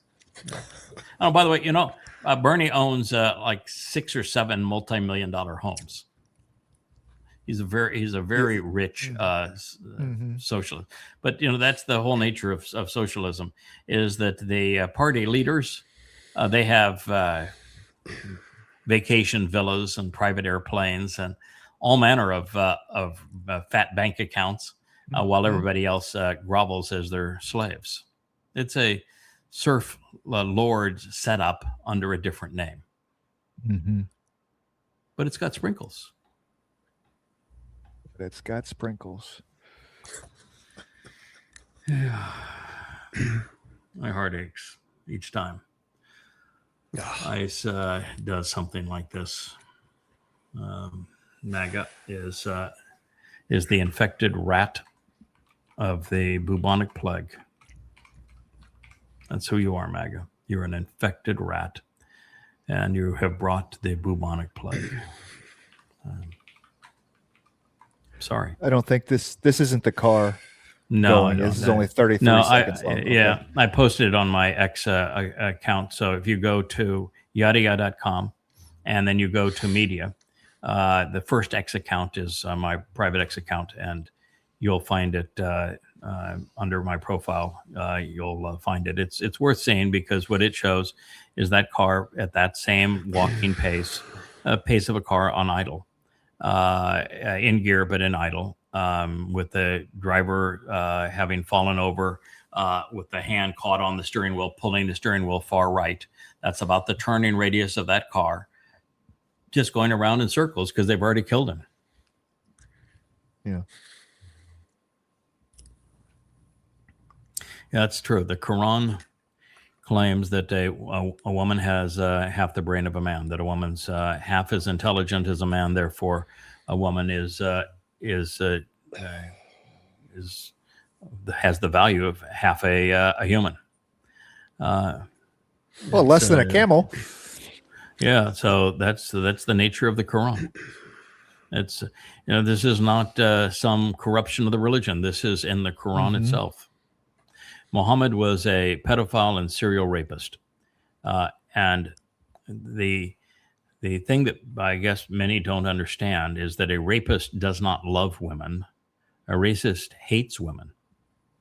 He is in an abusive relationship with the woman, and the men that rape are incapable of having a decent, loving relationship with a woman. So they're badly deranged, and they have psychiatric problems, like Donald Trump raping a woman, and to prey on little children. These are all badly deranged men that are incapable of engaging in a loving relationship with a woman, so they turn to rape. Muhammad was a serial rapist. He chose first on what woman to rape after every terrorist raids, and they were divvying up the women, because what Muhammad did in every terrorist raid is they murdered the men, they raped the women, and they enslaved the children to buy more weapons. And then they robbed everything in that community. And the deal was that Muhammad got 20% of whatever his goons robbed, and they could keep the 80%. And that in women that they didn't want to sell into slavery and they decided not to kill, Muhammad always got first pick. And there are women after women, mostly Jewish women, whose husbands and sons and fathers Muhammad's goons had murdered and often tortured. And he would take the wives and the daughters of these men that he had murdered, and he would rape them. And that's the nature of Muhammad and Islam. To say that Muhammad was a godly man creating a godly religion, he was a prophet. No, he's a piece of shit. He was a serial rapist. He was a pedophile. When he was 66 years old, he raped Aisha when she was 6. So we have a 66-year-old man raping a 6-year-old girl. And she was not the only child in his harem. He had many little children as sex slaves. He was a pervert of the worst order. And he was a mass murderer. He was a slave trader. He was an overt liar. He was demon-possessed by his own admission. And a misogynist. The fact that this is a religion of 2 million people just says how utterly stupid people are. And the fact that it's tolerated outside of the lands that they have conquered just shows you how stupid people are. Stupid. Yeah. This is really we deserve what we tolerate. Vile religion. I mean, really vile. And if you don't think so, you go read Goddamn Religion. It's 4,200 pages based entirely on Muhammad's and Allah's words. Nothing else. 100%. Every nuance of it documented. And it is takes the Quran, the entirety of the Quran, provides 6 translations of the Quran, presents the entire Quran in chronological order, not in the order that it's been jumbled up into, sets it into the context of Muhammad's life using the even more credible hadith than the Quran is, and it demonstrates this is a really reprehensible terrorist dogma that exists to wage war on all humankind, and it is genocidal. And apartheid is one of its more redeeming characteristics. It should never have been allowed into a non-Islamic country, and it should have been quarantined a long, long time ago. Yeah, outside of Islamic countries, most people don't take the time to read the Quran. They're speaking out of context. They don't know what they're talking about. If they did actually read it, they might change their mind about it. Like you said, Prophet of Doom is the place to go. Yeah, or it's now Goddamn Religion, because it's now 5 volumes. Prophet of Doom was the book that I wrote 21 years ago.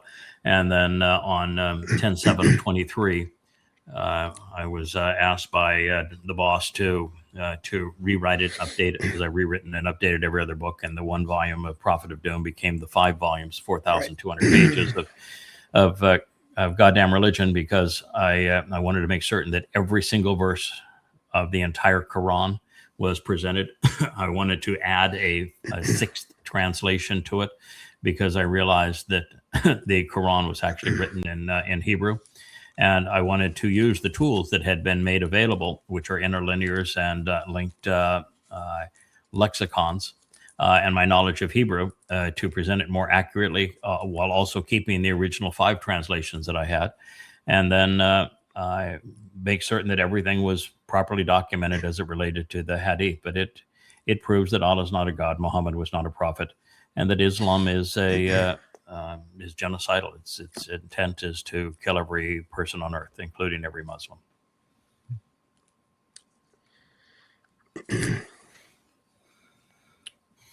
Yeah, it didn't have to cite Bukhari there. It could have very easily cited the Quran itself. There are whole surahs in the Quran devoted to demeaning women. You know, Trump is the disease, ICE is the symptom, MAGA is the carrier. I'm sorry, but it really is a tragedy. And the cause is that the President of the United States is demon possessed. He is Satan incarnate. And these are his brown shirts. Oh, yes. I didn't know Satan had a hand. And he's looking fairly good for being at least 6,000 years old. But you want to think that a bullet was moved. It was moved by Satan. But think about the AI and how stupid you'd have to be. What's wrong with the bullet there? It's got the brass on it. Exactly. Satan's not very smart. Can't save your brass if it's going down range that way, right? No, Yeah. Absolutely not. It's going to save that brass. Only some people will get that, but yeah. You know, we have mass goons in the streets of America, armed masked goons. 10,000 people in 5 days. 10,000 people in a 5-day work week. Where do they go? If you put were them? No, well, they have little concentration huts for them. But the fact of the matter is, it's not true. Okay, I was going to say, because that's a small city. It's not true. I mean, no, yeah. No, sorry. Oh, Bedford's only 40,000 people. Or no, Bedford's 20,000 people. Bedford, Maine. No, it's not true. But why has truth ever been of any value? That's what I'm saying. Is I don't know that there's a prison in the United States, one facility that houses 10,000 people in one place. I mean, what is the acronym or the writing on the front of the guy that's facing us in the ski mask and the ski hat? It looks like ERO, like it could be zero or hero what, or some hero or zero. But what is that? I don't know what. Or is that a D? I'm not sure what. I'd have to go look up and see what that acronym. Nerd. Nero as in Nero as in the emperor. Yeah. Nero, zero, or hero. Oh yeah, Trump. Now Trump's going to go and talk to the nation on Thursday, and on Thursday he's already setting this up as that he is the reincarnation of JFK, and so he wants people to believe that JFK was onto a conspiracy. And the commies were the conspiracy, and so during the JFK era, you're getting out of that whole era of the thought police trials and of people being accused of communist McCarthyism, sympathies, sure. yeah, McCarthyism, communist leanings and tendencies.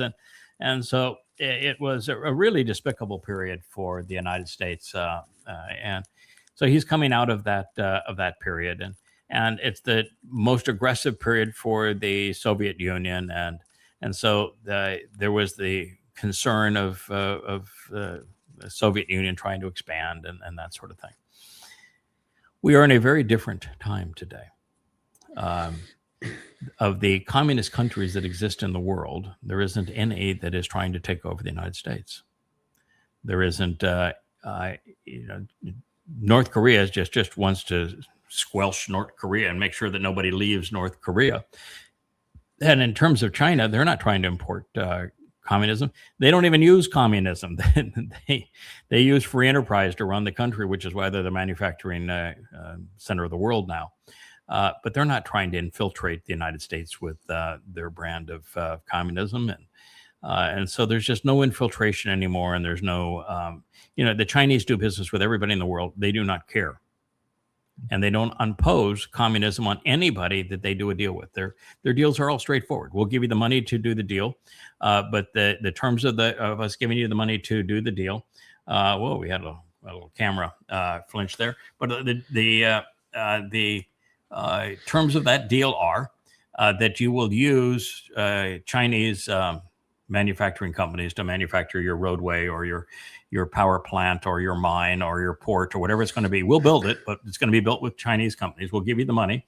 And if you pay the money back, then it's yours. We built it for you. Our businesses at a profit will benefit from it together. It's just great.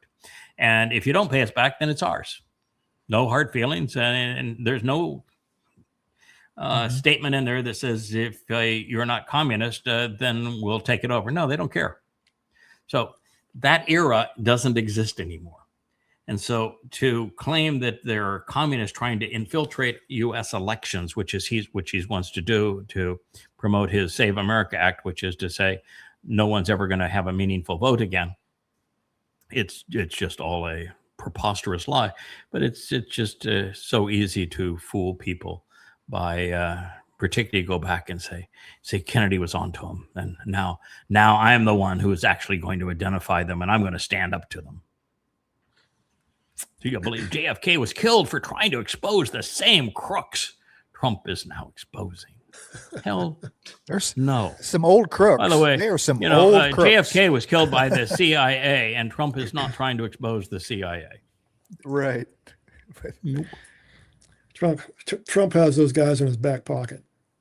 Yeah, be interesting to see what he comes up with his CIA. I don't know if Trump does have the CIA in his back pocket, but they certainly are a couple wet in hell. The conspiratorialists like to blame the death of JFK on the Jews, which of course there's no proof of that. So will Trump use this MAGA theme now and try to unify all the wayward MAGAs like Tucker Carlson and blame the Jews on trying to rig the next election, where he would unify his base again and be able to promote a myth that would put him in a betrayal mode of Israel? Yeah, because he's going to claim that it's a foreign country that has been caught trying to rig American elections. That is some convoluted stuff that I don't think even he could come up with. It'll be whatever is absolute. No, they've already planned it. They've already planned it. They're going to claim that it's either Russia, which would be nonsense, or that it's China, also nonsense.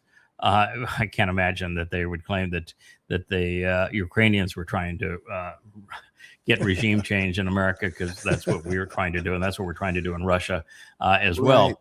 So that would be the pot calling the kettle black. But Israel would be the easiest sell for him. His base would lap it up. Sure. Yeah. I'm just saying that I don't think he thinks that far ahead. Somebody else in his administration may have thought that far ahead and tried to. No, his deal is really, I mean, the most likely, the easiest sell for him would be to blame the Jews. But the thing that is most consistent with he is that he doesn't recognize that America has already gone Marxist. So now the threat is inside.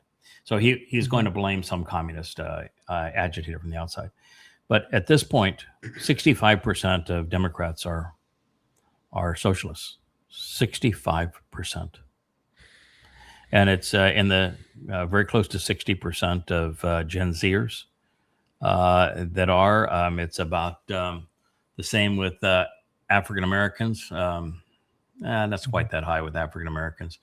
But of Democrats and of Gen Zers, it's in the 60 to 65 percentile are socialists. So now, if you want to rid the country of socialists, you'd have to cull the population by 50%.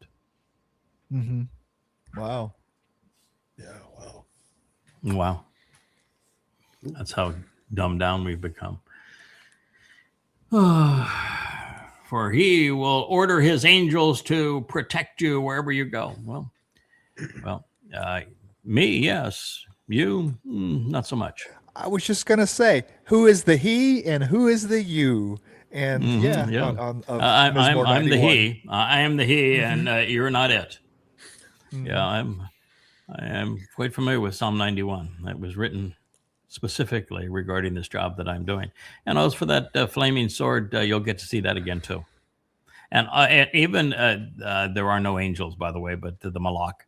The stoutest of Yahowah's Saba, that's the command and control regimen of the militant wing, really, of the heavenly host. It says they will on Teruah, as this soul rises with that fiery sword, and he will have all of the heavenly host under him to incinerate the religious and political at that time. Mm-hmm. So when the Twistians get their little stories, they're all twisted and perverted from something that God actually said, and in this case, they're going to be the victim. Yeah. I was going back to your luminaries yesterday. That was kind of neat. The three sons, how they also kind of differentiate the three places for souls. With Shem being Shamaim and Yepeth being the just nothingness, and then Ham. Ham is the ones that are being hit with the sword there, and Japheth are that mortal remnant who were easily persuaded. They didn't promote religion or politics. They were the victims of it. And they're going to start off as the newbies that will be open to the truth, at least. And that's the group that we're going to be working with. So we'll be working with a mortal remnant comprised of Yesheth. That's why they're going to camp out in the tents of Shem as we re-enter the garden. Yeah. Oh, by the way, after it says that after this sword and the Malak of the heavenly host rid the planet of the stigma of and the stain of religion and politics, a garden emerges. A what?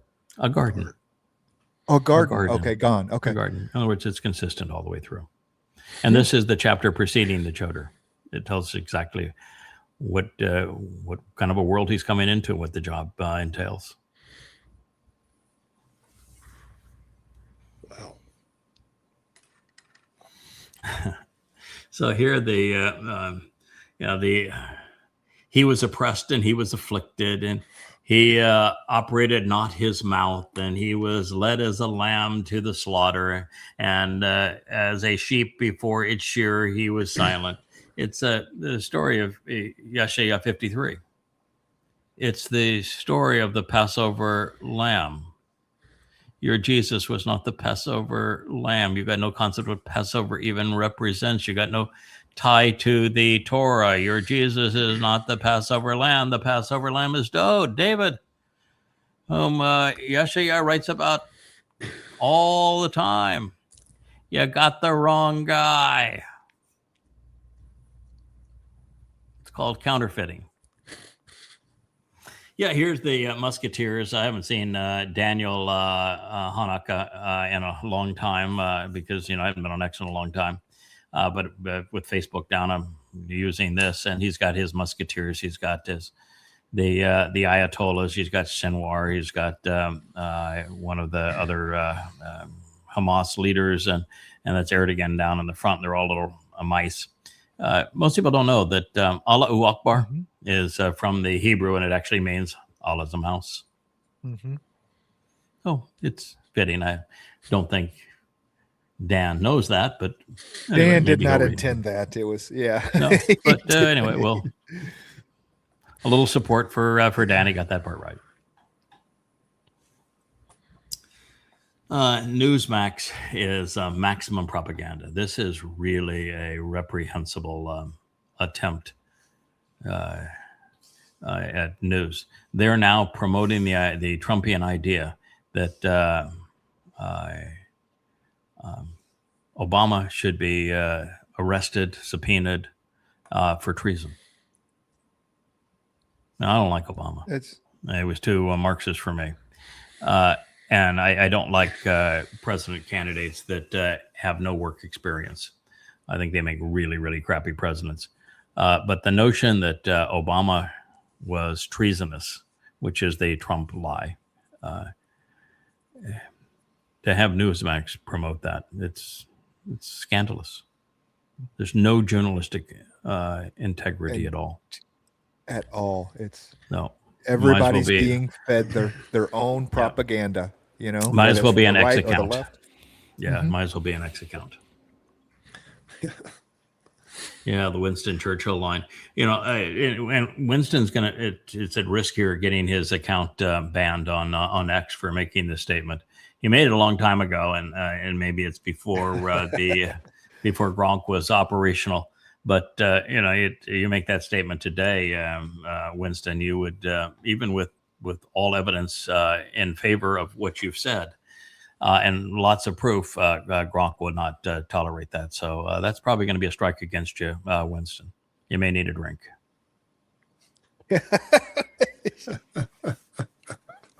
Yeah, here's another example of that. This was an Islamic State operation. It would have been conducted under the authority of Jolani, who's now the president of Syria, where they took cage after cage of Yazidi women who refused to be sex slaves, and to encourage the ones that were reluctant to be sex slaves, which means they'd be raped 8-10 times a day. They put them in a public spectacle. In a cage, douse them with gasoline and burn them alive. But so the Muslims can do that, and the Islamic State, even the head of Syria now can do that. But we can't say that's bad. Got it. Islamophobic. Yeah, that's most reprehensible religion ever created. You know, when this was one that I looked at today, and you look at him, and he given his chance to have the three fist fight, and that whole deal. This is so fake. It's not even a good fake. Yeah, there was play it because it's really quick, but it's not even a good fake. No.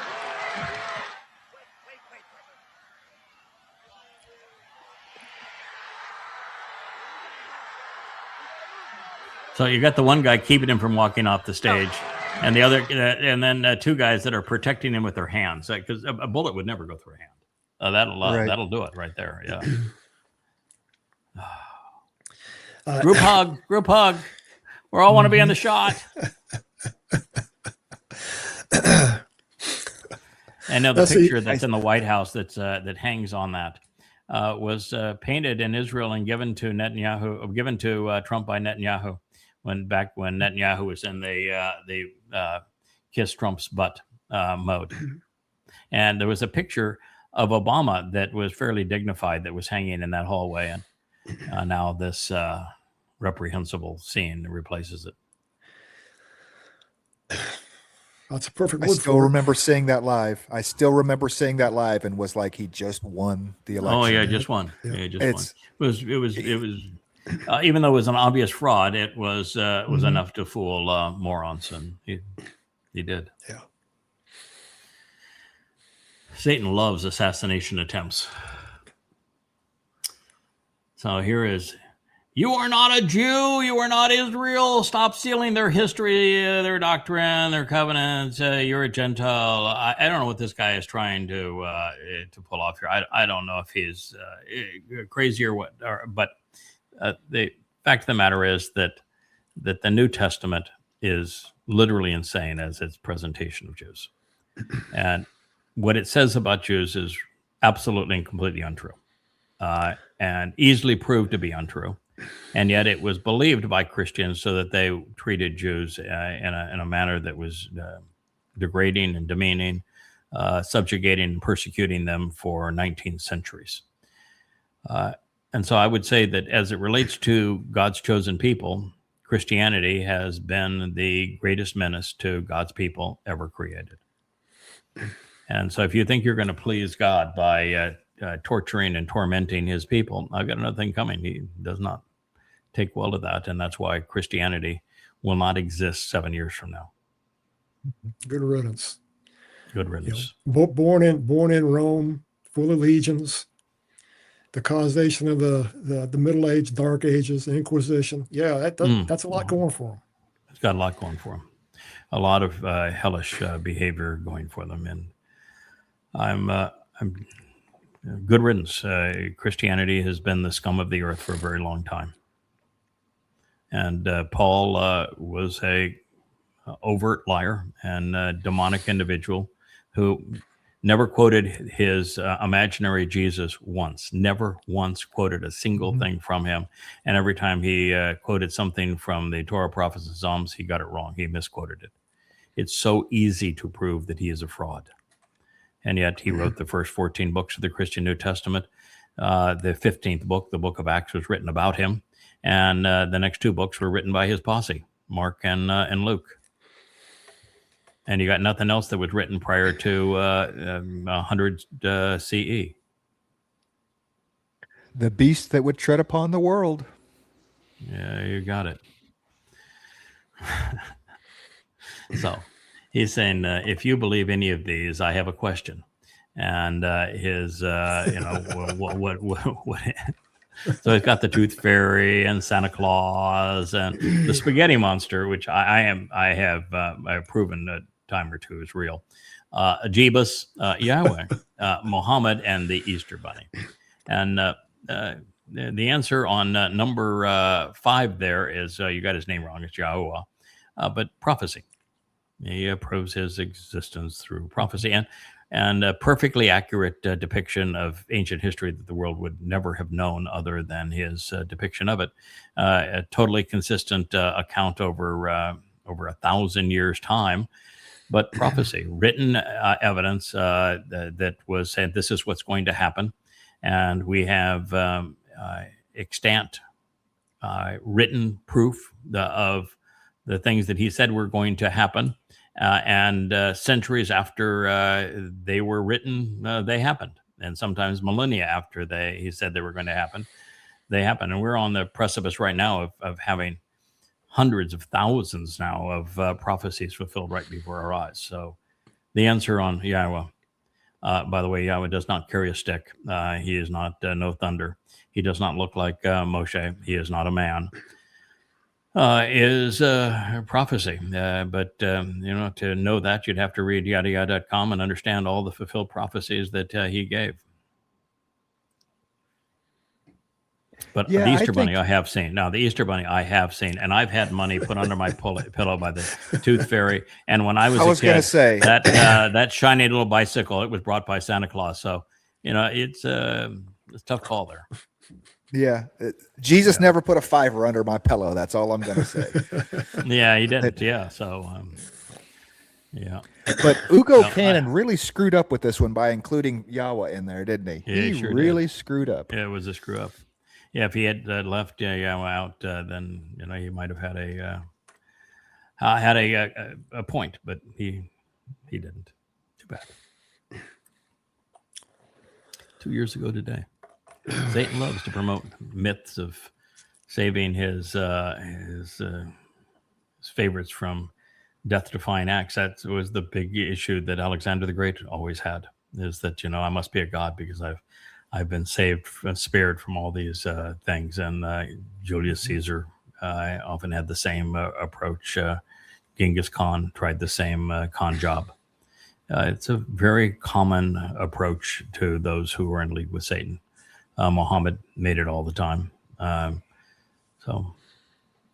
Yeah, the other side of that is as well is that if you didn't make it, right? I mean, because, look at the Christian. Look at the Christian Jesus. He didn't make it. So right. you're gonna spare Trump, who is a rapist and pedophile and lying maniacal thug, and you're gonna spare him, but you wouldn't spare Jesus, Sure. and he's supposed to be your son. Come on, Right.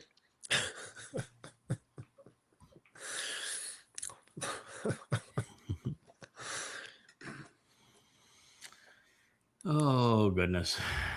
Yeah, the rich will die and the poor will die, but those who believe in God will have eternal life.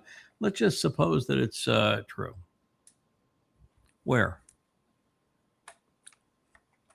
Where? Why? Ooh, yeah. Where? Why? That's a good one. Where? You'll have Where? eternal life. Yeah, you can. Where? Yeah. You're going to need an air conditioner. Yeah, gonna need an air conditioner. Yeah. Yeah. Sorry there, sweetheart. But I can tell you absolutely for certain that God has absolutely no interest in your belief. If you are believing, you do not know him. If you do not know him, he is not giving you eternal life. And you would not want eternal life unless you have capitalized on matzah in addition to Passover, because Passover happens to be the only source of eternal life. And Passover without matzah is a really, really bad situation. And I don't see you celebrating either Pesach or matzah here. So you'd be out of luck. And oh, by the way, God says that those who pray to him who are Torahless look like they have shit on their faces. So the AI did a really bad job of depicting this little girl. It's inaccurate.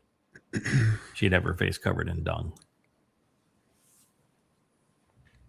Yeah, this is the Kennedy piece where Kennedy is saying, we have to be worried about commies. But you can open that top part of it, and I'll comment, because I decided that I would do a little investigation, because at that time the communist and the Soviet Union was an outside threat to America, and so that invading communists infiltrating the country it's a long past situation. That it did not happen to any significance in the 1960s, and by the 1970s it was forgotten, but by 2020 now. It's here, and communism is us. So China runs an economy on free enterprise. It does not export communism, and nor does North Korea. So the primary sources of Marxism today are America's schools and universities, overwhelmingly so. 65% of Democrats are Marxist. 40% of independents. 60% of Gen Z. For the under 30, 60% are socialists, 55% of blacks.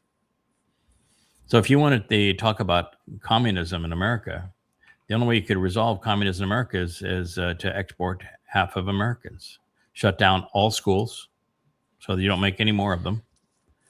And you'd have to get rid of,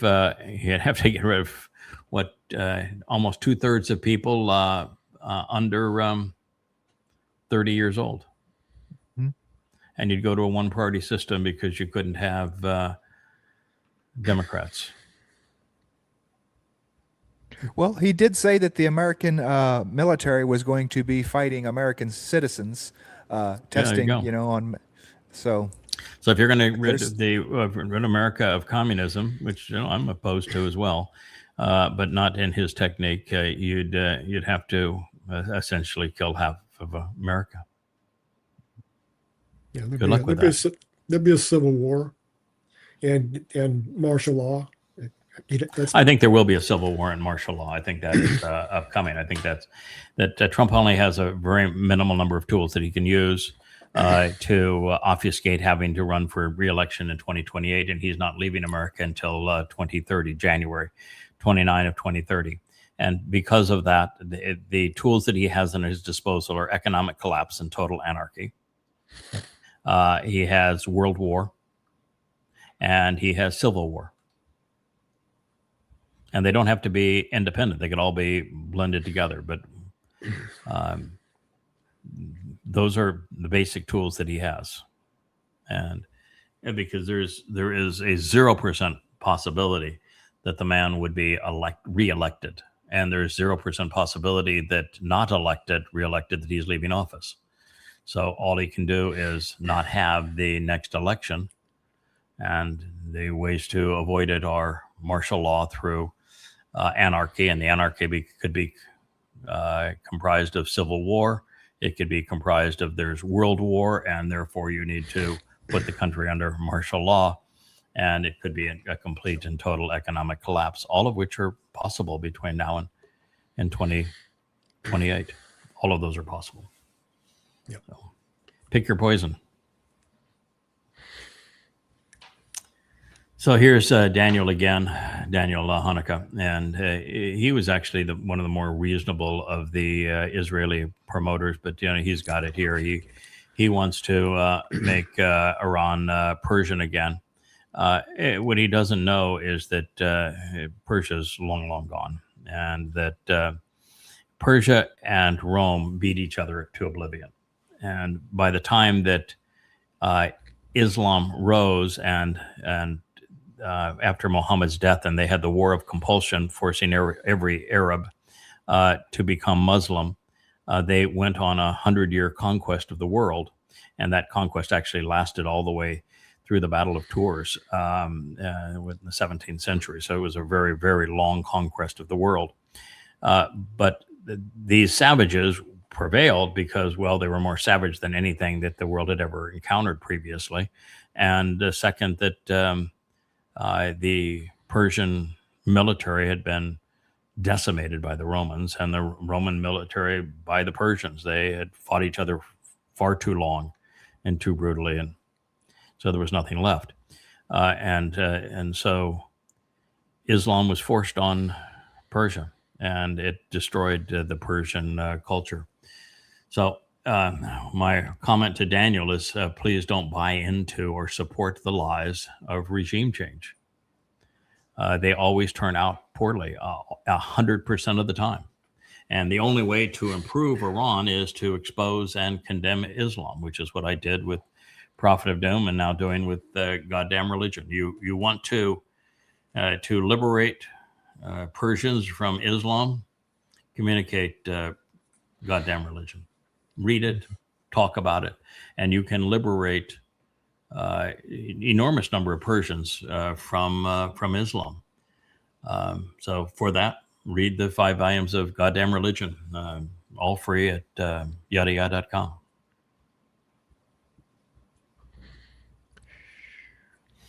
Yeah, here's one of the atheists. Why can't God communicate directly with everyone? Why rely on pastors? Well, he hates pastors, and so I can assure that he's not relying on pastors, and he doesn't like you either. So he's not going to speak to you either. So he doesn't like you, and he hates pastors. So there you go. Yeah, he answered the question. You ought to read his story. That's one of the things I always get frustrated with people. Why do you ask questions that God's already answered?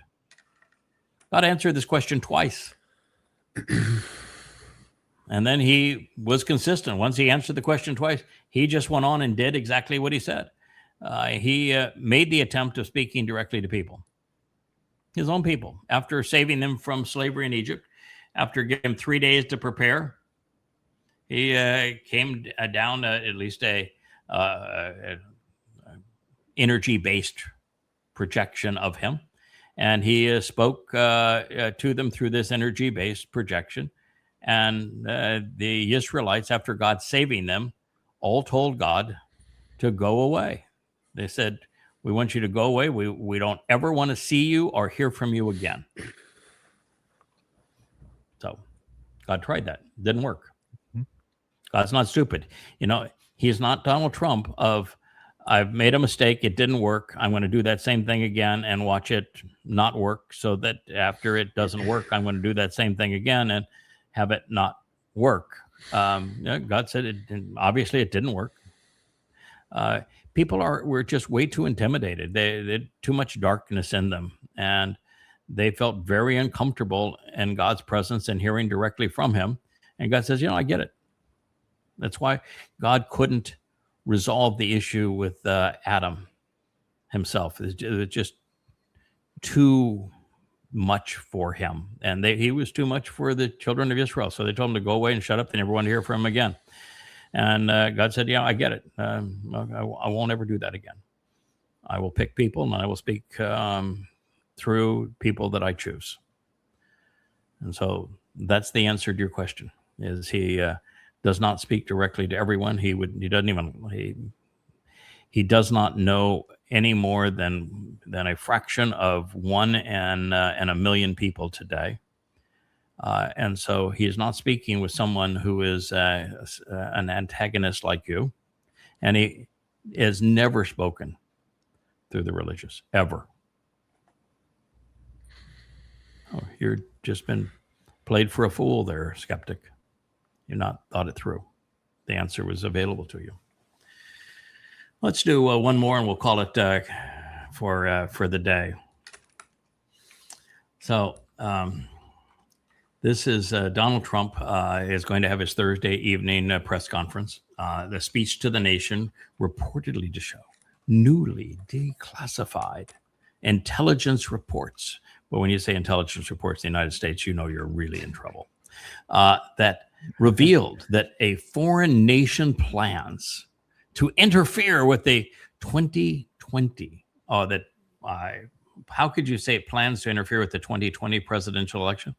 Plans is in the present or future tense, and 2020 is long gone. Yes. Yeah. It was. First of all, it's old news. I mean, because it seems like the verb doesn't. Yeah, fit and there was absolutely. there was no proof. The best thing they could come up with is that there were some folks in various countries that had bots in social media, like on X and Facebook, which is probably 40% bots anyway on X and Facebook, that put out really stupid social media things that had Satan and Jesus wrestling, and Satan says, "No, I'm going for the guy Trump. I'm pulling for Trump," and so to be influenced by them, you'd have to be social media stupid. And if you're social media stupid, you really shouldn't be voting anyway. But was there any coordinated national level interference in the U.S. elections? No. Has the Central Intelligence Agency interfered in virtually every country's elections? Yes. And so a address that has the CIA saying that the 2020 elections were interfered with, that was the claim, of course, that the Democrats had to accuse Trump, and now so Trump wants to have his big powwow on saying that we have evidence that some foreign country wanted to influence the religion on behalf of Biden. Is that is that what he's going to claim? It was 6 years ago. It was 6 years ago. Oh my God. Even if we knew that Russia tried to, they wanted Biden in and they bought it for Biden. What does that change now? Absolutely. Okay. First of all, nothing. Biden was the idiot that upped the ante and went full in on the Ukrainian proxy war. So there is a 0% possibility that the Russians wanted Biden. Zero. Right. None. And there's no proof that they did anything to change that. And there is no indication of any kind that the Russians had trusted Trump.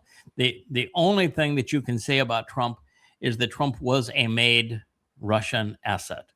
They had Trump to Russia when he was a businessman. They bribed him, they wined and dined him, And there are internal KGB documents that talk about how they made Trump, which means they compromised him and therefore had influence over Trump. So if you wanted to say that Russia would have preferred Trump to Biden because they had the goods on him and had the ability to control him, you could make that argument if the KGB were still in power and if Russia hadn't gone through a democratic referendum. Then you could have made that power under the Soviet Union. You can't make that claim now. And why would Trump want to bring that claim if they're trying to get him because they have the goods on him? So that's not my point. My point is the only thing that changes, it's like a home run record when they figure out you're doping. Biden gets an asterisk next to his name, and Trump gets to say, I really won that election. That's literally all he cares about. That's literally the only thing that changes with this little announcement, fake or real. I mean, literally the only thing they can change is put an asterisk by Biden's name, and Trump can say, I really did win that election, It's because there was election interference. I was absolutely nothing changes. Absolutely nothing changes for anyone else in the world, with this little speech thing. But what country would have preferred Biden over Trump? It can't be Russia, and there's no reason to assume it would be China. Israel. Yeah. China. There's no reason to assume. You would never assume it'd be Israel. So who was it that would want that? And how did they manage to pull that off? And what did they gain? Madagascar. It was Madagascar. It's the what are they? The mercats of Madagascar. Yes. Move it. I shake it. The fact that you know that at all. Yeah. So the mercats of Madagascar. There we go. I guess that could be it. Yeah. And they wanted the Lion King, and and the hippopotamus was running against him, and they wanted the Lion King, and or maybe it was the zebra, because the zebra didn't seem very smart to me. The penguins were clever, but so the penguins could have been the maniacal ones. So let's blame the penguins. Masterminds. Yeah. Mm-hmm. Okay. So the CIA, which has clandestinely perpetrated 100 regime change operations around the world, and routinely interferes in everybody's politics, is now going to be the voice of credibility that's going to say somebody else actually tried to interfere in America's politics, and that's not good because we're the only legitimate interferers. America can interfere, yes. Nobody else can interfere, and therefore we're saying that they're bad because they did. They tried to do what we do every day. Mm-hmm. Do I have that right, Wookie? Yeah, Wookie says, I think you've talked enough, Dad. We're going to go and do something else now that's really fun. Maybe have a good lunch or something. So we'll say goodbye. Wookie is here to say goodbye. And here we are to Wook. Thank you, Roger. It's a pleasure being with you. We'll stay tuned. Great fun. We'll do her again tomorrow. Good day. Good day. Hey there. Thanks for tuning in. That was Fetch. Gotta run now. Catch y'all on our next podcast.